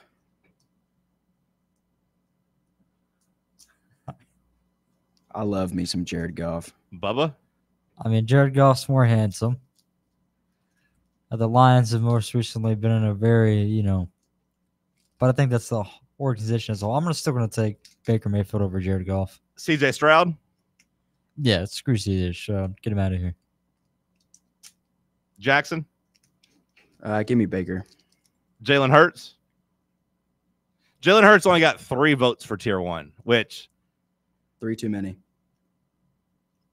After watching what he did to your defense, I don't know if you can say that. I think Kenny Pickett could have done that to our defense too. I don't think Kenny Pickett could have. That Chiefs defense, like that was the strength of the team. Like, what do you mean they could have done it to him? Like, it's not like you went in there with a bad defense. The defense carried all year. We prepared to have to stop Saquon that whole game, and we for sure stopped Saquon, but we're not ready to play the pass. Now, what I will say is that I do think this exercise, to me, like the Baker Mayfield test or whatever, makes me think that like there's a lot of quarterbacks 6 to 12 that are pretty interchangeable, or 6 to 11, because I think perception wise, when I get to Dak Prescott, we'd all say like Baker in a heartbeat, right? Like Dak doesn't, to me, quite belong in the same conversation as these other quarterbacks. Maybe it's fair, maybe it's not, but like it does feel like 6 to 11 pretty interchangeable. Like I'm not going to argue with you too much about how you rank Daniels, Herbert, Goff, Stroud, Hurts, and Baker. Like all of that to me seems really, really, really close. Stuff like there's a couple names that you haven't said that are probably lower. You're talking about who are you talking about? There's a Brock Purdy. There's Kyler Murray. Brock Purdy comes in at the very end of tier 2. Even Russell Wilson. 27 votes for second tier, or for a third tier. 27 votes for second. 27, 23. Yeah, I mean, then like tier 3 is Kyler, Rodgers, Tua, Trevor Lawrence, Geno. Russell Wilson's at the top of tier 4. Like he's down all the way at the very bottom. No respect for him. No votes for the second tier. What happened to the game I loved? You get old, brother. You get old. And I don't think Russell Wilson deserves to be higher. First commercials, absolutely. Robot Russell. Mr. Unlimited, John. It was a long time ago, brother. Still feels like yesterday. It does, kind of. Broncos country. Let's ride. Bubba, let's ride to commercials. Hour 2 in the books. We'll kick off hour 3 with some headlines. Stick with us. The flagship station for Tennessee football. Fans. FANRUN Radio. Yeah, it's another day, but what kind of day is it really? A day of doom scrolling? Laundry day? Nah, it's a White Claw day. Light and refreshing tasting, uniquely cold wave filtered. There's an iconic flavor for everyone. So grab a pack, grab your friends. Make the most of each day with those who matter most. When you're together with White Claw, every day is a once-in-a-lifetime experience. You just gotta grab it. White Claw. Grab life by the claw. Please drink responsibly. Hard seltzer with flavors. White Claw Seltzer Works, Chicago, Illinois. In a world filled with deadlines and screens, sometimes we forget the simple joys of life. Days filled with special moments. At Inward Half, we understand the essence of these moments. Feel the difference between our breathable fabrics and flexible apparel as you disconnect from the hustle and bustle and reconnect with what truly matters. Inward Half. Simple luxury for on and off the course. Hey Knoxville! Surfside iced tea and vodka, made with real brewed tea, is only 100 calories, 2 grams of sugar, with no bubbles and no troubles. That's right, zero carbonation, so it's easy to sip and enjoy. Headed to a game day or party at a friend's house? Bring an iced tea or lemonade variety pack from Surfside, or try their green tea and new raspberry tea vodka. Find the can with the sunset stripes this season. Surfside iced tea and vodka, sold at bars, restaurants, and stores near you. Surfside iced tea and vodka, sunshine in a can. Must be 21 or older. Enjoy responsibly. If you're looking for a sports talk show that gets to the bottom of the biggest sports topics, then check out Under Review on FANRUN Radio. I'm Bob Baskerville, and every day, Sam Beard and I cover the latest news on the Vols. We also widen our view to cover what's hot in the SEC. From local and national media pros to the coaches and players we all root for, we have the best guests and experts anywhere. So tune in weekdays from 10 a.m. to 1 p.m. on AM 1340, FM 105.7, or stream live on our free app. It's under review on FanRun Radio. The phone's blowing up, but you're in the driver's seat. Ignore the buzz, keep your eyes on the street. No text back, no scroll, just let it wait. Attention on the road, that's the only way. Phone's blowing up, but you're in the driver's seat. Ignore the buzz, keep your eyes on the street. No text back, no scroll, just let it wait. Don't drive distracted. A message brought to you by the National Highway Traffic Safety Administration, Project Yellow Light, and the Ad Council.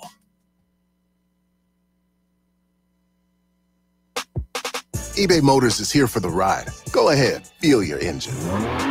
Admire that perfectly installed exhaust. Your vehicle's moving along this freeway like it was made from fresh installs and a whole lot of love. With eBay Motors, you get over 122 million parts to keep it running. And with eBay Guaranteed Fit, they'll be the perfect fit every time. Plus, at these prices, well, we're burning rubber, not cash. Keep your ride or die alive at ebaymotors.com. Eligible items only. Exclusions apply. We really need to get some branded stuff. Shirts, hats, promo items, something professional. I mean, we could just find a website and order a bunch of it ourselves. You could, but you're taking a big risk. You don't know the quality, the fit, the timeline. It's a roll of the dice. Yeah, I guess. But isn't that how everyone does it now?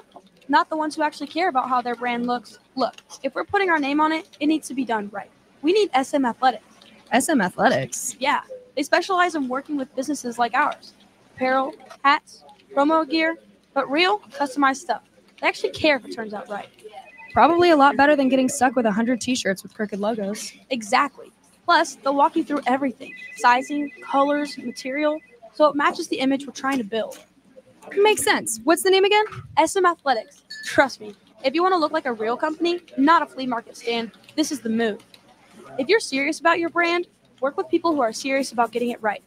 SM Athletics. You're listening to FM 105.7 and AM 1340, WKGN Knoxville, and W289CU Knoxville, FANRUN Radio.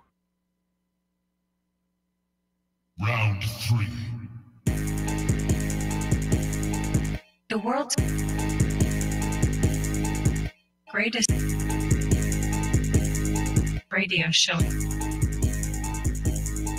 The world's greatest radio show in Tennessee. Power Rankings, Tuesday Trivia. John, Reed, and Cody going wild. No Olivia.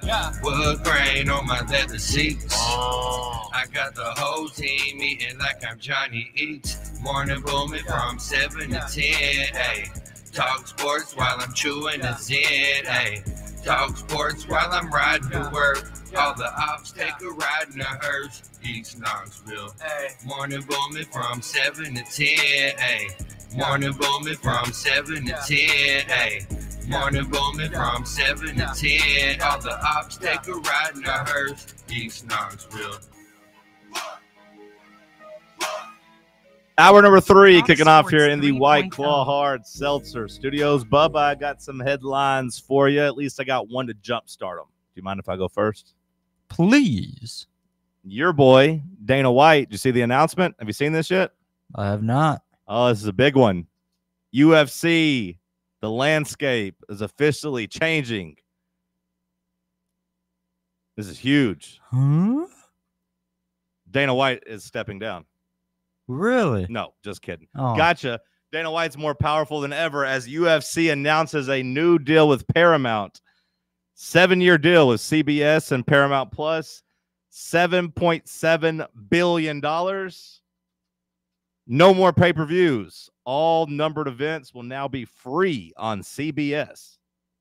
Do you know, that's so interesting that happened because I felt like something was going to happen whenever ESPN acquired the rights to, WWE. Yeah. So they couldn't have two people underneath the same company of TKO. Yeah, you wouldn't think they'd. To me, I thought at the time it made sense to No, have I them mean together. it did make sense, but also that's really interesting because it seems like I guess there's only so much money you can have. If they give all that money to WWE, they preferred WWE over UFC, or maybe they knew UFC had this monumental deal with Paramount. All numbered events. So UFC 200, 300, 400, 401. I don't know what number they're on now. What number are they on now? 305? it'll be 319 this upcoming weekend. Okay. all those would now be free on CBS. That's kind of crazy. That's good for the sport. So does it mean like CBS isn't like the channel or just like? No, I mean CBS the channel. Yeah. Does it say when that's going to take place? Let's see. It says in 2026. I don't know if that means January 1st, 2026 or what, but Dana White put out a statement on his X and just said UFC has a new home in 2026. So that sounds really awesome and a really great way to get people who haven't been super involved in UFC like myself. Yeah, I mean, and plus, I'd imagine it puts less pressure on UFC to try to build the best pay-per-view possible just because they're worried about sales. Like now you just put it on. You make new stars. You get people just watching the sport. I don't really care about UFC enough to pay $70 for pay-per-views, but I like watching it enough to where when it's on, I'll put it on. If it's on free TV or like I can just easily pull it up, not to worry about dealing with Stream East or whatever like that. I haven't been able to get in Stream East for like a year. Is it still going? Is it still alive? Yeah, I still use it. It's working. So what's the dot? Can you guys tell me? Because I still use like dot off the air. Off the air. Okay. So I feel like this will maybe decrease the quality of it though. It might, because like the ones that we see on ESPN, like they're just like Fight Night, which typically happens out in Vegas.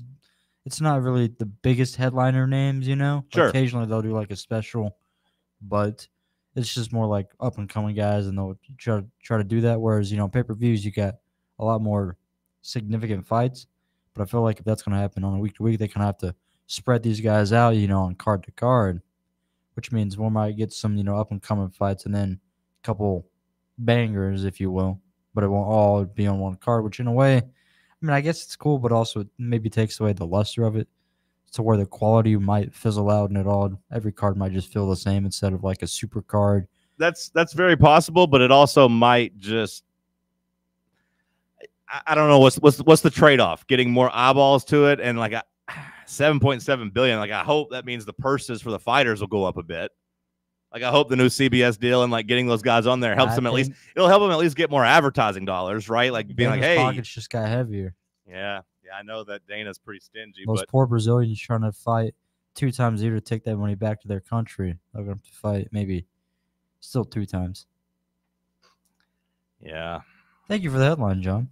You're welcome. I figured you'd care about that one. You gave me 3 UFC picks on Saturday. You went 2-1. Went 2-1, not bad. You lost the first one, so I was like, this guy don't know what the hell he's talking about. Yeah. No, I would not have asked you if I was going to get mad. I didn't actually bet on anything you gave me. Good. Because, again, I try to preface by saying it was a terrible card with every fighter being minus 500 or above. You did. So I didn't bet it. I did find another guy that was giving picks, and I trusted him, and he went 2-1 too. So I was doomed to go 2-1 no matter what. Maybe me and this guy have a lot in common. That's right. You're both 66%. Yeah. Well, John, over the weekend, a couple things have happened. We hinted at it, but it happened. Scherzer and Kershaw matched up again on the same night. Did anything cool happen? Not really. I didn't see anything from the game at all. Dodgers won 5-1, so I guess you could say that Kershaw outdueled him, but I don't know. It's interesting because it's like the whole story is like if these two have to fall out and whoever takes their places, that's going to be the 2 guys to immediately lock in for future Hall of Famers. But nope, they still played. Nobody took their places, so no future Hall of Famers coming out of that game. And I don't know if I feel like you've seen this, Sean, but in NASCAR, we had the guy on Saturday, Connor Zilisch, young kid, falling out of his car onto his face and just breaking his collarbone. That's tough.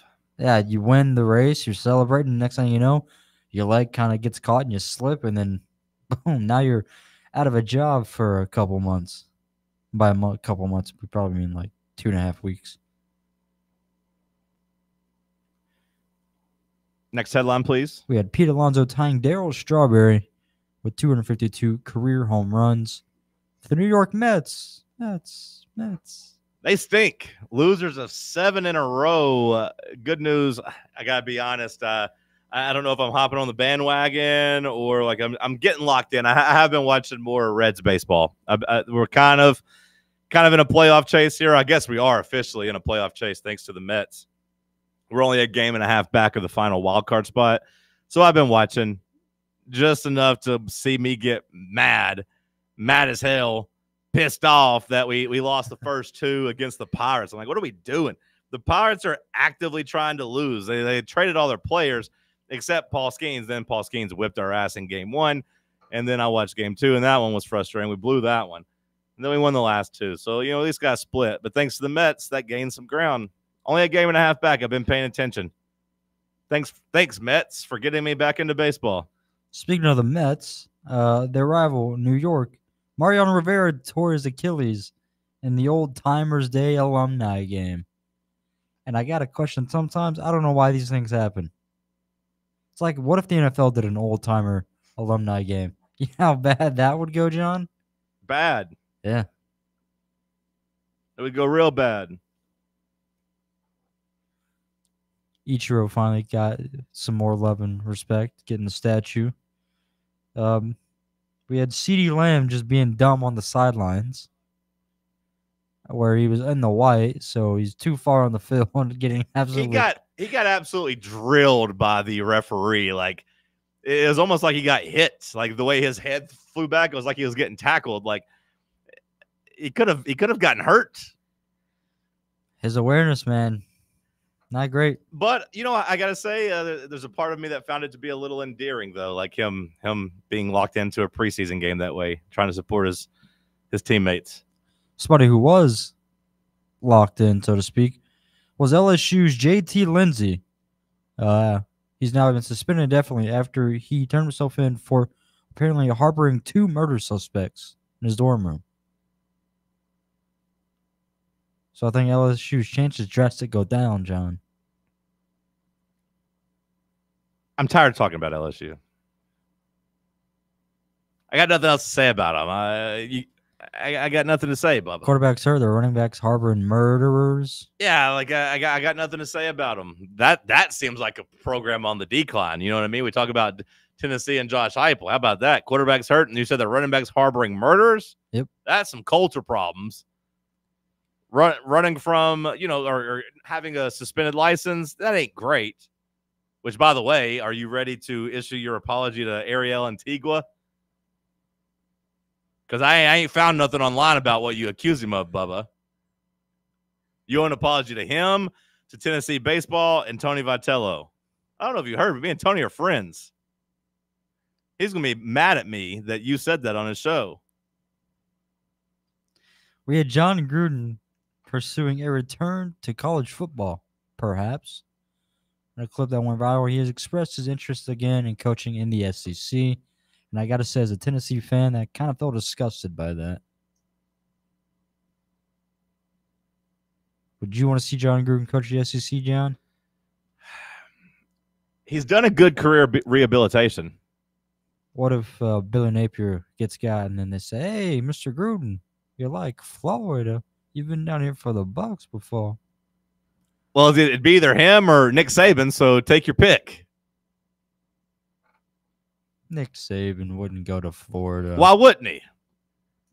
He's not that kind of guy. Well, Too much. What do you mean? He's not going to move. What do you mean? He's not moving. He's moved plenty of times.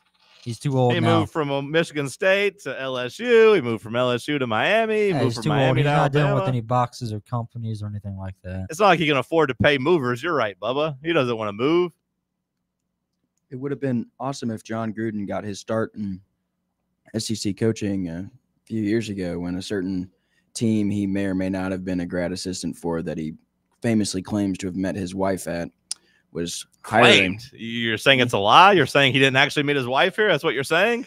No, but what is it with you two being reckless? First you take Ariel Antigua out, now you're trying to take John Gruden out? I'm not trying to take Mr. Gruden out. I love his TikTok breakdowns. 2 years ago wouldn't have been a thing. 2017, 2018. I said a few years ago, not 2. Okay, sorry. I thought you said 2 years ago. 2018, that was the issue. Like 2017, like into that, like you should have came then, John. Yeah, it would have been quite an experience. I love John Gruden. I hope he gets to coach again.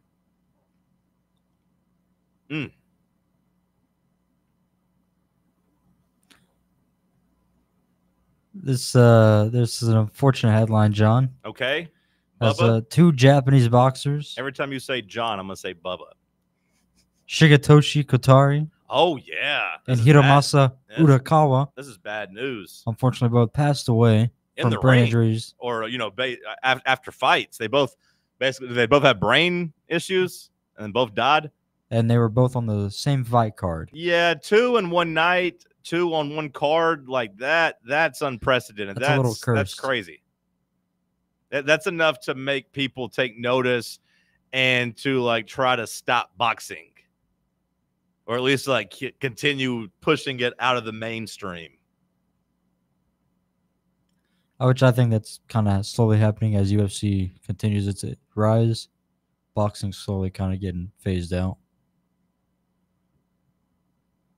If only ESPN didn't take away their Tuesday night fights. Do you have the data of their fights?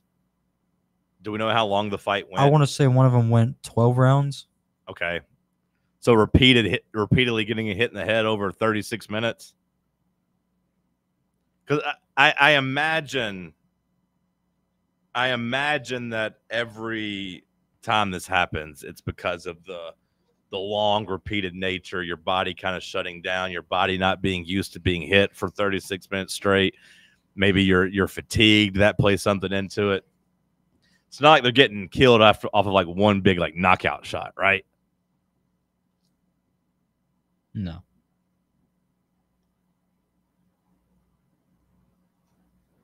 I'll have to look for that. But also, history was made, John, as the MLB finally had their first woman umpire behind the plate.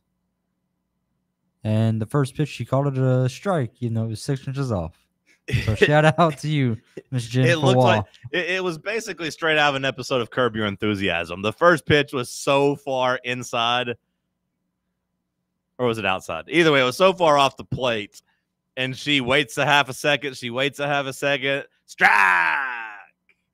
And then the people watching the game and grading her said she was really good from that moment on until about the 4th inning, and then she fell apart in the 4th inning. So like they're saying she had a really kind of a bad first game, maybe her only game calling balls and strikes. I got to say, I'm a little disappointed in that because I took each pitcher to hit their over in terms of strikeouts. Well, I think there's only 3 combined strikeouts, right? Yeah, so not a great decision by me.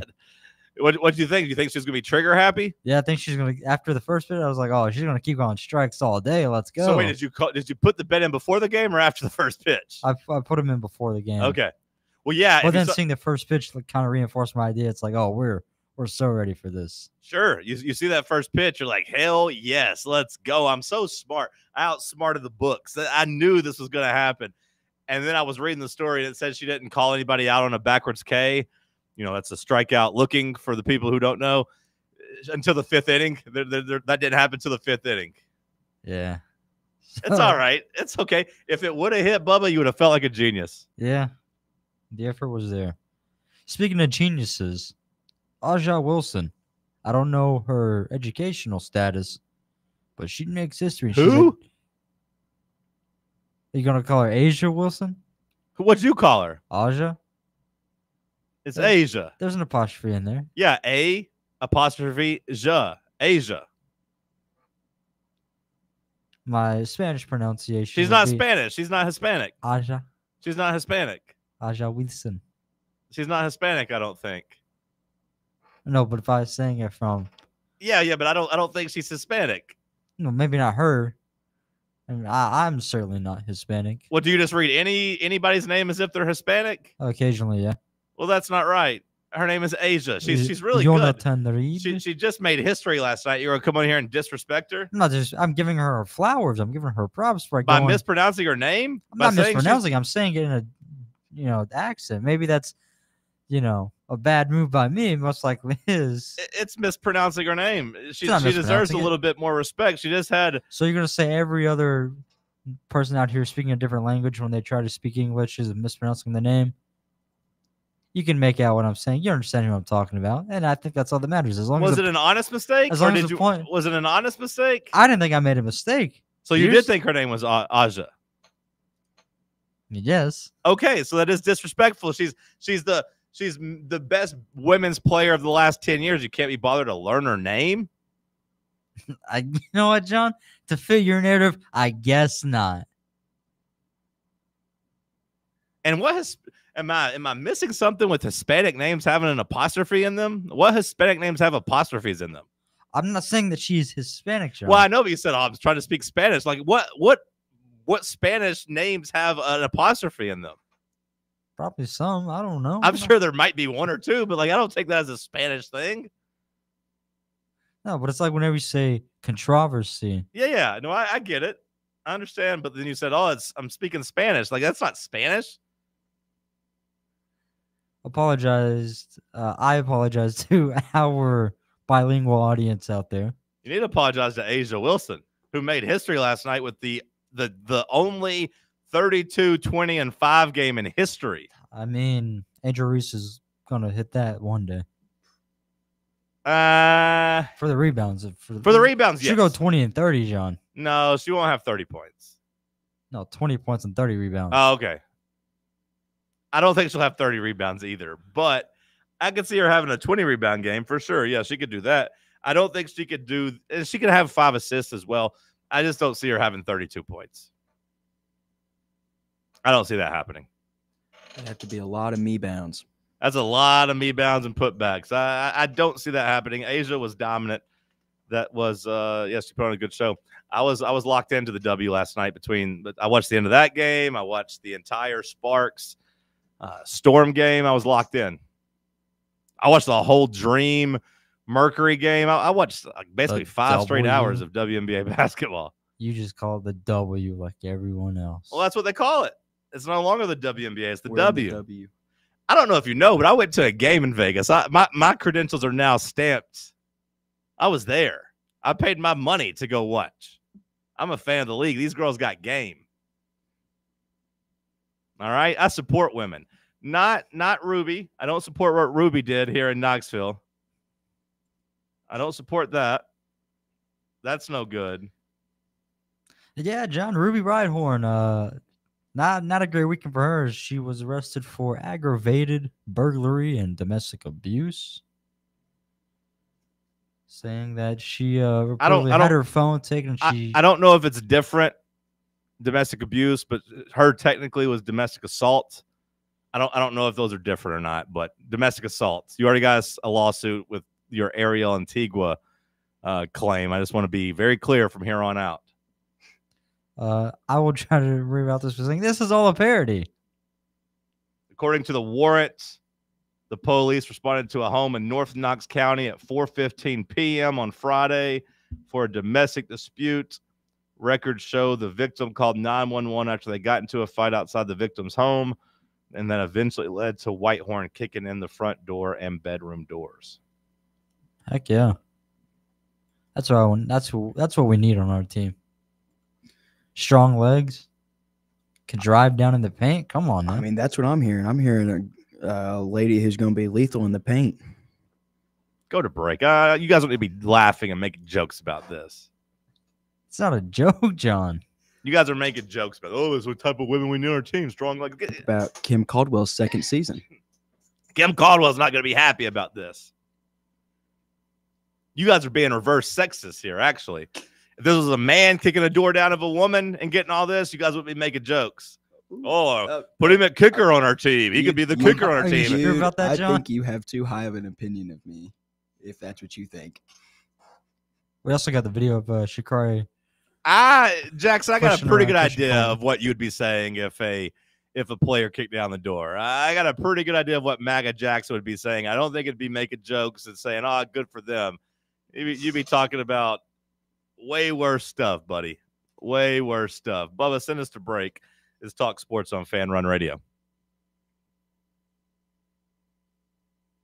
Streaming worldwide at FanRunRadio.com and on the free FanRun app. This is Big Orange Country's Sports Talk Radio Superstation, FanRun Radio. Knoxville. Got a problem tree looming over your home? Call ECR Total Landscapes. Whether it's trimming, removal, or storm cleanup, our certified pros get the job done safely and efficiently. We're licensed, insured, and ready 24/7 for emergency calls. Big or small, we cut them all. ECR Total Landscapes.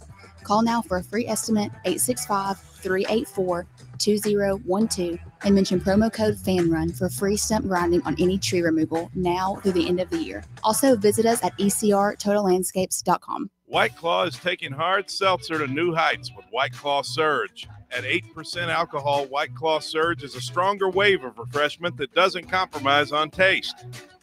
Available in 4 bold waves of flavor like ripe blackberry, citrusy blood orange, zesty natural lime, and tart cranberry. Check out your favorite retailer in-store and online for the White Claw Surge Variety 12-pack and 16-ounce single-serve cans. White Claw Surge. Please drink responsibly. A brand built in Tennessee and born from the love of the game. Inward Half revolutionizes golfing comfort. Crafted by a former pro and dedicated enthusiast just like you, our luxury performance wear guarantees you stay cool and comfortable through every swing and every day. We're not just a brand. We've set out to create a lifestyle for those who understand that impeccable style and premium performance are a hole-in-one. Enjoy the walk-in with Inward Half. Look out, East Tennessee. It's The Chase. Right here on FanRun Radio and Fox Sports Knoxville. Join me, Tennessee sports renaissance man, Chase Thomas, and the biggest rising stars in Tennessee sports media like Ryan Shumpert, Ethan Stone, Brian Sylvia, Caleb Jarreau, William Pattison, and so many more folks every weekday from 1 to 3 p.m. on WKGN's newest show, where we talk all things Tennessee balls and always take your calls. Got a flat tire? Strange noise under the hood? Don't stress. Roll into Matlock Tire and Auto Service. From oil changes and brake repairs to brand new tires, Matlock's certified techs do it all. Fast, friendly, and fair priced, Matlock is the home of the price match guarantee. Bring in any competitor's ad and Matlock will match the exact same tire for the exact same price. Matlock Tire and Auto Service. 5 locations in East Tennessee. Visit MatlockTireService.com to find the location nearest you and schedule your appointment. Are you looking for a treat that will knock it out of the park at the next watch party? Just like your favorite baseball team, Crumble brings the best lineup week to week with an expanded roster that includes key lime pie, strawberry cake, or my personal favorite, Monster featuring M&M candies. Let Crumble treat you to the best cookies in the game. Download the Crumble app and start earning rewards. You can even vote monthly on what flavors you would like to see at any store of your choice. Warmer weather is here, so get to the ballpark, but don't miss the cookies.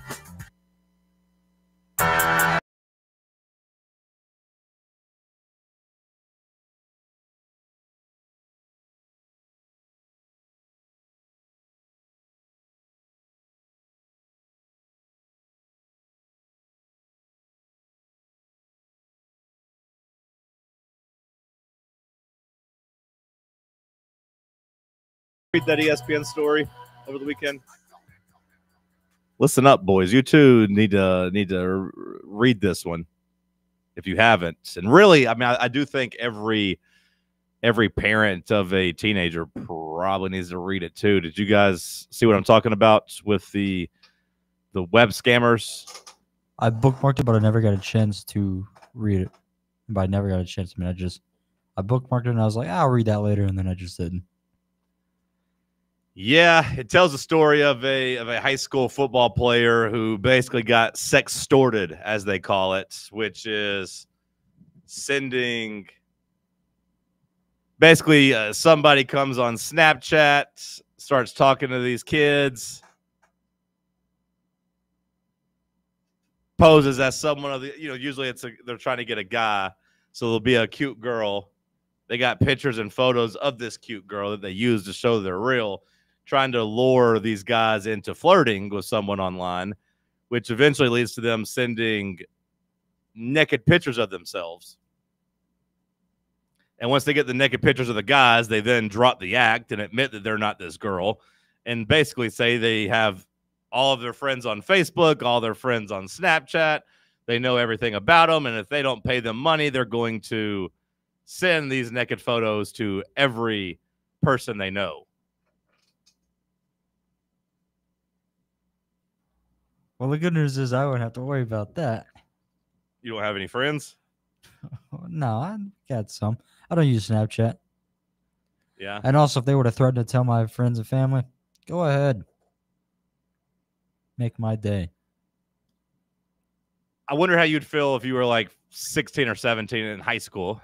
If you'd have had that same, definitely changed the outcome. Yeah, if of you'd a had lot that of same things. type of mentality, because like this guy's like, we're showing all your teachers at school, we're showing everybody. Oh, I would probably end up in an asylum somewhere. Well, this guy killed himself in the story. Basically. Yeah, this guy killed himself in the story. I had a interaction with something like this in high school. I clicked on the wrong thing, and I got this dude that was blowing up my Instagram, telling me he wanted $800, or he was gonna like email my school, my mom, my brother, all these people pictures of me naked, and he provided the pictures in the Instagram DMs, and it was just this terrible like naked dude he pulled off of Google with my face poorly photoshopped on. So I told him to send it, and he did. He did send it? He sent it, yeah, but it was I don't think it ever got to my mom, but a few of my friends, he went through my Instagram following. And they actually went through and sent it, but it was like a Photoshop picture of you? Yes, and it was very clearly not me. So Did the body type look like you and stuff? No. No, I wish that looks like me someday. I mean, he looked like he was a dude over 6 feet tall. He was shredded. I was like, thanks, dude. You're honestly doing me a favor. But yeah. What'd you click? If you don't mind me asking, was it like an adult website you were trying to? No, I was on Instagram. Like I was local babes in your town want to chat with you now. This and, like, was when I was running a Chiefs Instagram account. Okay, and it's the damn Chiefs. It's always the damn Chiefs. Chiefsaholic. I was following. I think I've just followed the wrong guy. I don't fully remember, but I do remember that getting the first text where he sent me a screenshot of like my real profile. Because this was on like a different Instagram. And I remember that, just that fear of like, oh, this guy knows actually who I am. Yeah, the internet's a scary place. Yeah. Like I feel like this is something you could easily fall for in high school or college. It's something you could easily fall for. Like where people just add people on these like site, like, you know, something like Snapchat, you could easily just add people on there. A girl starts talking to you and sends real pictures. Would be easy to fall for it, but especially now, I mean, AI can generate just about anything. Yeah, my thinking has always been, you know, and I did kind of grow up in the catfish era, like at least like in college. The catfish era, like the documentary came out and the MTV show came out. So like I've always kind of been under the assumption that it's fake. Until further proven, I'm just going to assume that everybody you talk to online is fake, and you're not really going to say anything too out of pocket, or you shouldn't say too things out of pocket. Now most people don't feel that way, but like this is bad. There's like ESPN wrote a big article about it right now. It's on the front page right now. You know, basically like $65 million have been extorted out of people this way. Because it's like, hey, if you give me $1,000, I won't do it. And I imagine once you send the $1,000, they then ask for more money. But yeah, I was reading that earlier, and I got to the point where he was basically saying he was going to do it, take his own life, and the scammers were like, "Do it, you should, do it," and then it says he did it. And I wasn't expecting that to be the part of the story. I thought he was going to be like, I really thought as I was reading this, like he was going to be interviewed in it and like, oh, I'm speaking out of this to try to help other people. But nope, that's not what happened. That is not what happened. I don't really have a transition out of this, Bubba, so say something funny to get us out of it. Well, do you have a button for fast forward instead of rewind? Anyways, you have on 3 Pete Nakos, I believe, coming out with his observations from Tennessee, or his intel, I should say. He wasn't there. His intel from Tennessee scrimmage. We talked about it in hour 1. Who's the guy who's apparently in these scrimmages here? I don't know if they allowed media Some- members in there or not. Pete Nakos has got somebody on the inside at Tennessee. That seems a little suspicious. With everything he knew about the Nico Iamaleava situation, him kind of being ahead of everybody on that, he's clearly got somebody in the know at Tennessee that's helping him. I don't know if I like that. Yeah, no, I mean, I don't know how I feel about it either, but it's just the way it goes. National reporters get good intel. Snakes on our team, man. No, doesn't sound very trusting. Anyways, John, sorry to rubble. I was gonna say I doubt it's coming from somebody like actually on the team, like a player, but hell, I guess it could be. I guess it very easily could be. Imagine he's got like a son's like friend from school just went there and he's like, "Hey, yeah, I'm here on the team." Well, Nakos is a pretty young guy, so I don't think he'd have anybody that young as his friend. It's more likely he'd be friends with a college age guy or like a GA, something like that's like 24, 25. But his updates say that he was told George McIntyre had the best day of any quarterback, which we kind of knew. We kind of talked about.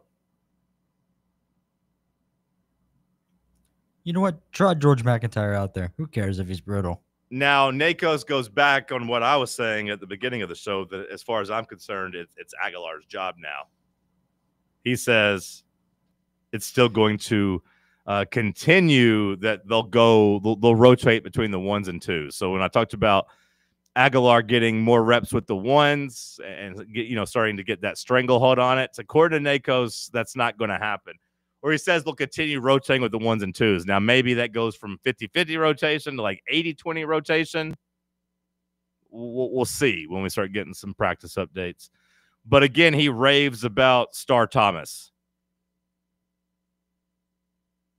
Says he's been a bright spot. Heupel called him a, quote, dramatically different player.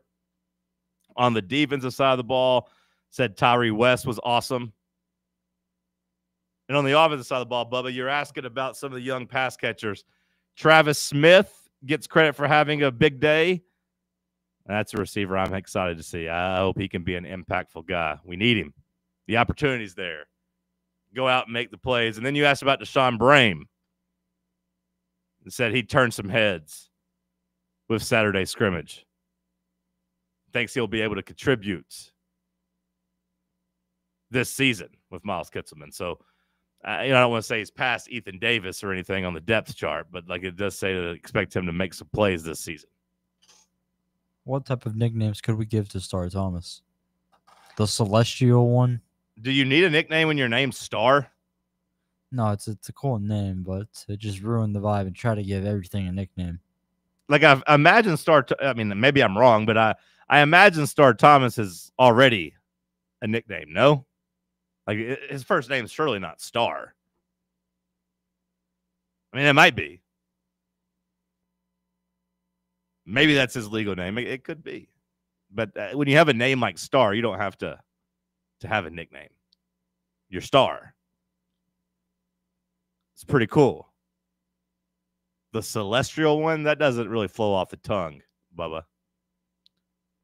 So I believe, according to this article from the Knoxville News Sentinel, his name is Starcorius. Okay. Twinkle Twinkle? Call him Twinkle Toes. What about Twinkle Twinkle? Yeah, but then that would also imply Little Star. I mean, he's not a big guy. I mean, he is compared to like normal people, but not like to SEC football players. Maybe that should be our first down music on the PA speaker in there. No, I don't like that. Scrap that. What's some names of some famous stars, Bubba? Give me some constellations. That's what I was trying to The think Little of right now. Dipper. That's not really a star. Ursa Major. Ursa Major? That'd be kind of cool. That's a bear. Big bear. I'm just gonna say Aldebaran. unless Altair, you guys Altairus, come up with something, I'm not going with the nickname. I'm sticking with Star. You don't need a nickname when your name's Star. We've got 3 from the chat. Ivan Motley said Starburst. Starburst. Josh Holt sent in 2. Can't be a nick. Your nickname can't have your name in it and be longer. At that point, it's not a nickname. Yeah. Well, Josh Holt said Shooting Star, which same thing. Then the Constellation. What about just Stuh? That's good. How do you feel about that? Just Stuh. I like that one. Let's go, Stuh. I don't like that. You don't like it? ST? What about ST? No. Let's see him play in the SEC before we worry about nicknames. Maybe, Bubba, that's your assignment over the rest of the week. I want you to workshop some nicknames for just the running back unit, because I do think that like it's just going to be a 3-headed attack. I mean, Deshaun Bishop's already Deshaun Bishop. Yeah. Or the Beaver Boy. Yeah, the Beaver Boy's fine. I'm not trying to say like a nickname for all three of them individually. I'm talking about as a collective unit. I think his official nickname is D Bish, though. You have a Star, you have a Beaver, you have Pew, Plu, Pilu. I don't know. Let's just see what you got, because I do think if this team is going to be good, it's going to be because of those running backs. Like I do think with the way they're talking about Star Thomas, the way they're talking about the quarterback, the way we don't know about the wide receivers, I do think that like if Tennessee is going to be an actual threat, an actual good team, the rushing attack is going to have to be really, really, really good. What's that 3-headed dog, Bubba? Kerberos. Huh? Kerberos. Kerberos? Cerberus. I don't like it. I don't know if you pronounce the C or just quiet. Either way, never mind. Forget it. I don't like that. Hydra. Yeah, okay. I don't like it. I didn't know if there was a cool name for it. Never mind. Call Peyton Lewis O'Neal, his middle name. You can't really force a nickname, Bubba. You gotta wait. You gotta feel it. You gotta see it on the field. You gotta feel it. And we also gotta make sure these guys are worthy of a damn nickname. I want to do some fact checking, but do you know off the top? Oh, now you want to do fact checking? You already. Do you know off the top of your threw dome? Ariel Antigua in jail, but now you want to do fact checking. Oh, that's crazy. That's what you did. It was crazy. Accusation. It was a crazy accusation. Do we know if he's related to any famous Lewis out there? Say that one more time. Do we know if Peyton Lewis is related to any famous Lewis out there? If he's related to a famous Lewis? Yeah. No, I don't know that. Okay. Why? I was just curious. Are you related to any famous Shones? I mean, it depends on what you consider famous. Well, I imagine Peyton Lewis could say the same thing. Like, hey, my uncle held the long jump record, back in the day. Like, yeah, is that famous? I don't know. It's either a great uncle or a great grandfather who was a steamboat captain around these parts. Some of my great uncles killed somebody one time. They were infamous for a bit. And we all got something from our past, our family history. Somebody's got something, somebody star in the local newspaper for a time or two. Mine wasn't. My family were just immigrants. Like when? A long time ago. Well, okay. I mean, if it's a long time ago, they've had time to be in America. I've never done my family lineage. I assume I'm from a bunch of immigrants too, but like I don't know when or where. Should I care about that? No. I think it's actually pretty cool. So it actually is, because if the U.S. ever goes to crap, you want to get citizenship at another country, that's something to know, like where you came from. Okay. So it's just cool to know. So like, is England going to have to take all of us? No, like I have a Scotland going to have to take a bunch of us. Like, how does that work? I have a friend that can trace his lineage back to Croatia, and he just applied for his Croatian passport because he's like a direct descendant. Okay. Yeah, I hope he gets denied. How'd you guys figure it out? You just like give your DNA to those. He still has family. 23andMe stuff. He still has family that lives in Croatia. Oh, it's pretty easy for him to figure out. Then I don't have any family living anywhere else. I would say like the ancestry. At least that I know of. Wouldn't that be something if I found out I had a bunch of cousins like in Scotland? That would be really cool. That would be kind of cool, actually. Oh, what if they also really like wrestling and American football? That'd be cool too. What if they were all bald? We all looked alike. That'd be awesome. I do look a lot. Every now and then I get tagged in those British memes with the big bald guy or whatever. The good day for soccer, isn't it? Like, the clubs. I do kind of look like that guy. He might be a distant relative. Huh. I just don't want to give my DNA to 23andMe or Ancestry.com in case one of my families was a serial killer. I don't want to get them caught. Like that's what happened over in Sacramento, right? The Golden State Killer. I feel like you'd want to get them You caught. also don't want the government to have a sample of your DNA. Oh, that's what you're worried about, Jackson? Yeah, not the driver's license or anything else, or the social security number that you get assigned at birth. I'm not saying I would want to like harbor my serial killing sibling or relative, but I wouldn't want to be the reason they got caught. We could differentiate. We could say both those things, right? Like, as long as you don't house them in your home. Yeah, I'm not saying I'm going to like harbor them or like help them. I just don't want to actively work against them. Family's family, you know what I mean? Just a mutual. Yeah. Family's family. Blood is thicker than water and all that. Like I'm not saying what he did was right or wrong, or what she did was right or wrong. I'm just saying it's not my business. They use an axe. Gave somebody 40 whacks. Hey, that's family business, brother. That's family business. You don't go against family's all you got. That's what they always say. Family's all you got. Okay, well. Last call on the other side. Stick with us. Let's talk sports on FanRun Radio.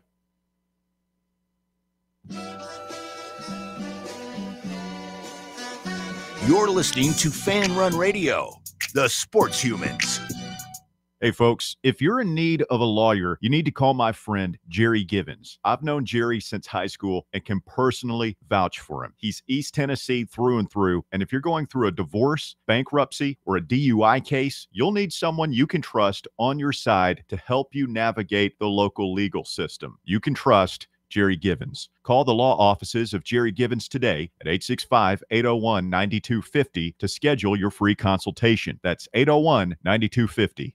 Rickard Ridge Barbecue, located in beautiful Cove Lake State Park. Rickard Ridge is home of the best ribs in the volunteer state. Smoked daily by pitmaster Mark Rickard.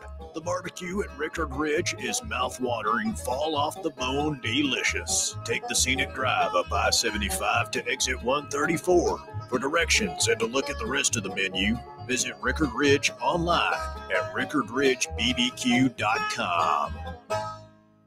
Sick of Googling the best bets for tonight and coming up short? Tap into the slate presented by VIP Play, East Tennessee's only on-air gambling show. I'm William Pattison, and every weekday from 6 to 7 p.m. Eastern, I'm giving you sharp analysis, trends, and picks for college football, the NFL, NBA, MLB, and more. If it's on the books, we've got you covered. It's the slate presented by VIP Play, weekdays at 6 on FanRun Radio. White Claw is taking hard seltzer to new heights with White Claw Surge. At 8% alcohol, White Claw Surge is a stronger wave of refreshment that doesn't compromise on taste. Available in 4 bold waves of flavor like ripe blackberry, citrusy blood orange, zesty natural lime, and tart cranberry. Check out your favorite retailer in-store and online for the White Claw Surge Variety 12-pack and 16-ounce single-serve cans. White Claw Surge. Please drink responsibly. Attention service members and veterans. Introducing the Griffin Law Firm, your trusted ally in military legal matters. From court martials to benefit claims, at Griffin Law, your mission is their mission. Here's VFL Marshall Griffin. As a veteran and retired military attorney, I've successfully defended lifelong benefits and helped preserve professional futures. So I know that when you hire a military justice lawyer, you maximize your chance to get relief. With my unique experience, I can advocate for you because there's no military matter that's too big or too small. Let us help you make these critical decisions that could affect the rest of your life. Remain silent. Request counsel. Call Griffin Law. For a free consultation, call 888-707-4282. That's 888-707-4282. Or just visit griffinlawdefense.com. Your tax refund belongs to you, not an identity thief. Over $6 billion in tax refunds were flagged by the IRS for possible identity theft last year. If you're in a bind this tax season, LifeLock can help. They monitor and alert you to identity threats you'd miss on your own, even if you're careful with your personal information. And if you do become a victim of tax-related identity fraud, LifeLock has U.S.-based restoration specialists ready to help solve your identity theft issue. Plus, all LifeLock plans are backed by the $1 Million Protection Package, meaning LifeLock will reimburse you up to the limits of your plan if you lose money due to identity theft. Let LifeLock help protect your financial info, so all you have to worry about is what you do with your tax refund. Go to LifeLock.com, save up to 25% off your first year. The promo code is HERD, promo code HERD, to save up to 25% off your first year. LifeLock.com. Identity theft protection starts here. Hey there, everybody. My name is Linda, and Talk Sports is my favorite radio show because them boys give me what I need. They don't pull any punches. They tell it like it is, and they're so funny. John's voice is sexy, and Cody reminds me so much of my late brother Donnie. It just warms my heart. Listen from 7 to 10 every weekday here on FANRUN Radio.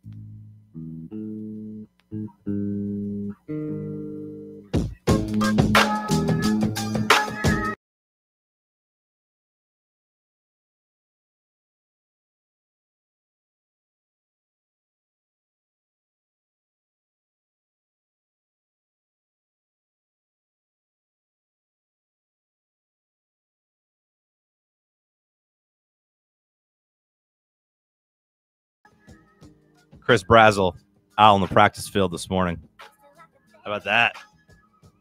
We let Crooks practice now. Enough. I've about had it with you and the way you've been talking about our players. It's time for you to ball up. You're trending back to that 7-5 nonsense you had a couple months ago. I am. I know. I could tell. You're trending back to 7-5. I don't like it. I don't like it one bit. Honestly, after this weekend, I feel more reinforced now than ever. What do you mean reinforced? You had changed your tune. You had gone high. You said we were going 9-3 just a couple weeks ago. And sometimes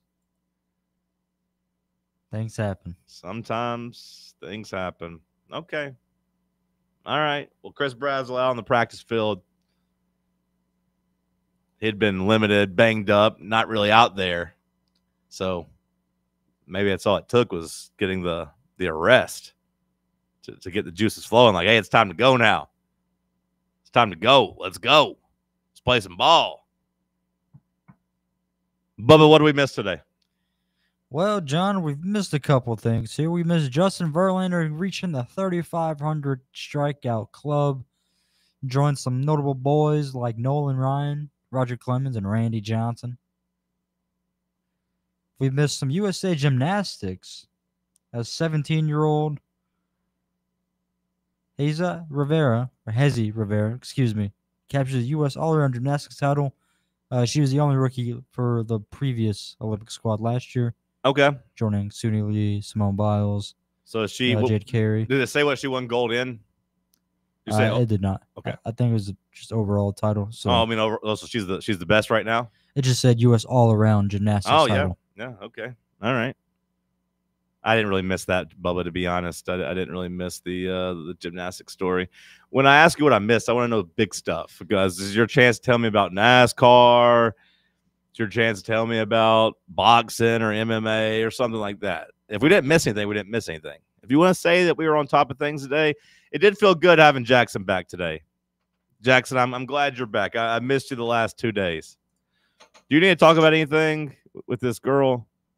The audience wants to know. Sure. The audience is invested. Just are you guys back together? No.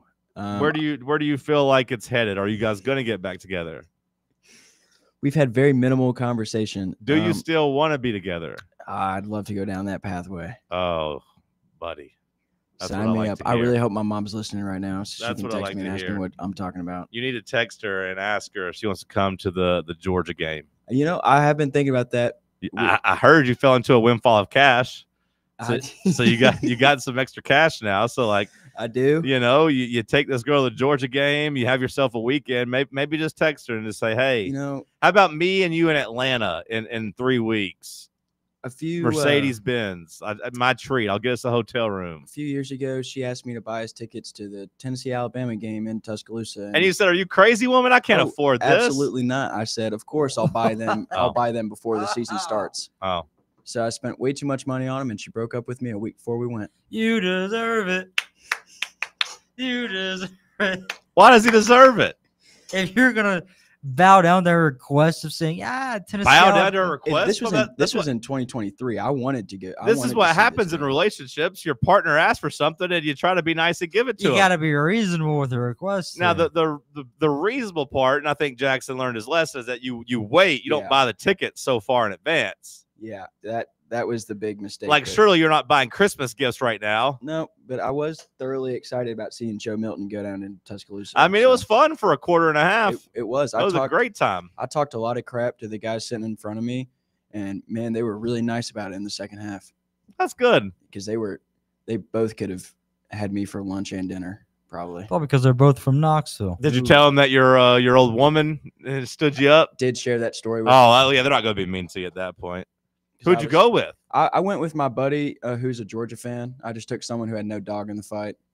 I just needed someone who would enjoy watching Alabama lose. You couldn't find a damn Tennessee friend to go with? Well, this is when I was a student at Ole Miss, so okay. It was kind of hard to. Could have called up Liam Doyle or Andrew Fisher. Yeah, I guess I could. You deserve it. Chant is nasty work. It's all right. This was almost 2 years ago. You chanted this boy that he deserves to have his heart broken. That's crazy. Mentally, it toughened him up. It doesn't sound like it. It doesn't sound like it toughened him up that much at all. It sounds like it broke him apart. It sounds like it weakened him. Hell, he just took 3 days and disappeared to go try to find himself. That'll do it for us. Good job by you guys today. Under review, Bob Baskerville, Sam Beard. Coming up next.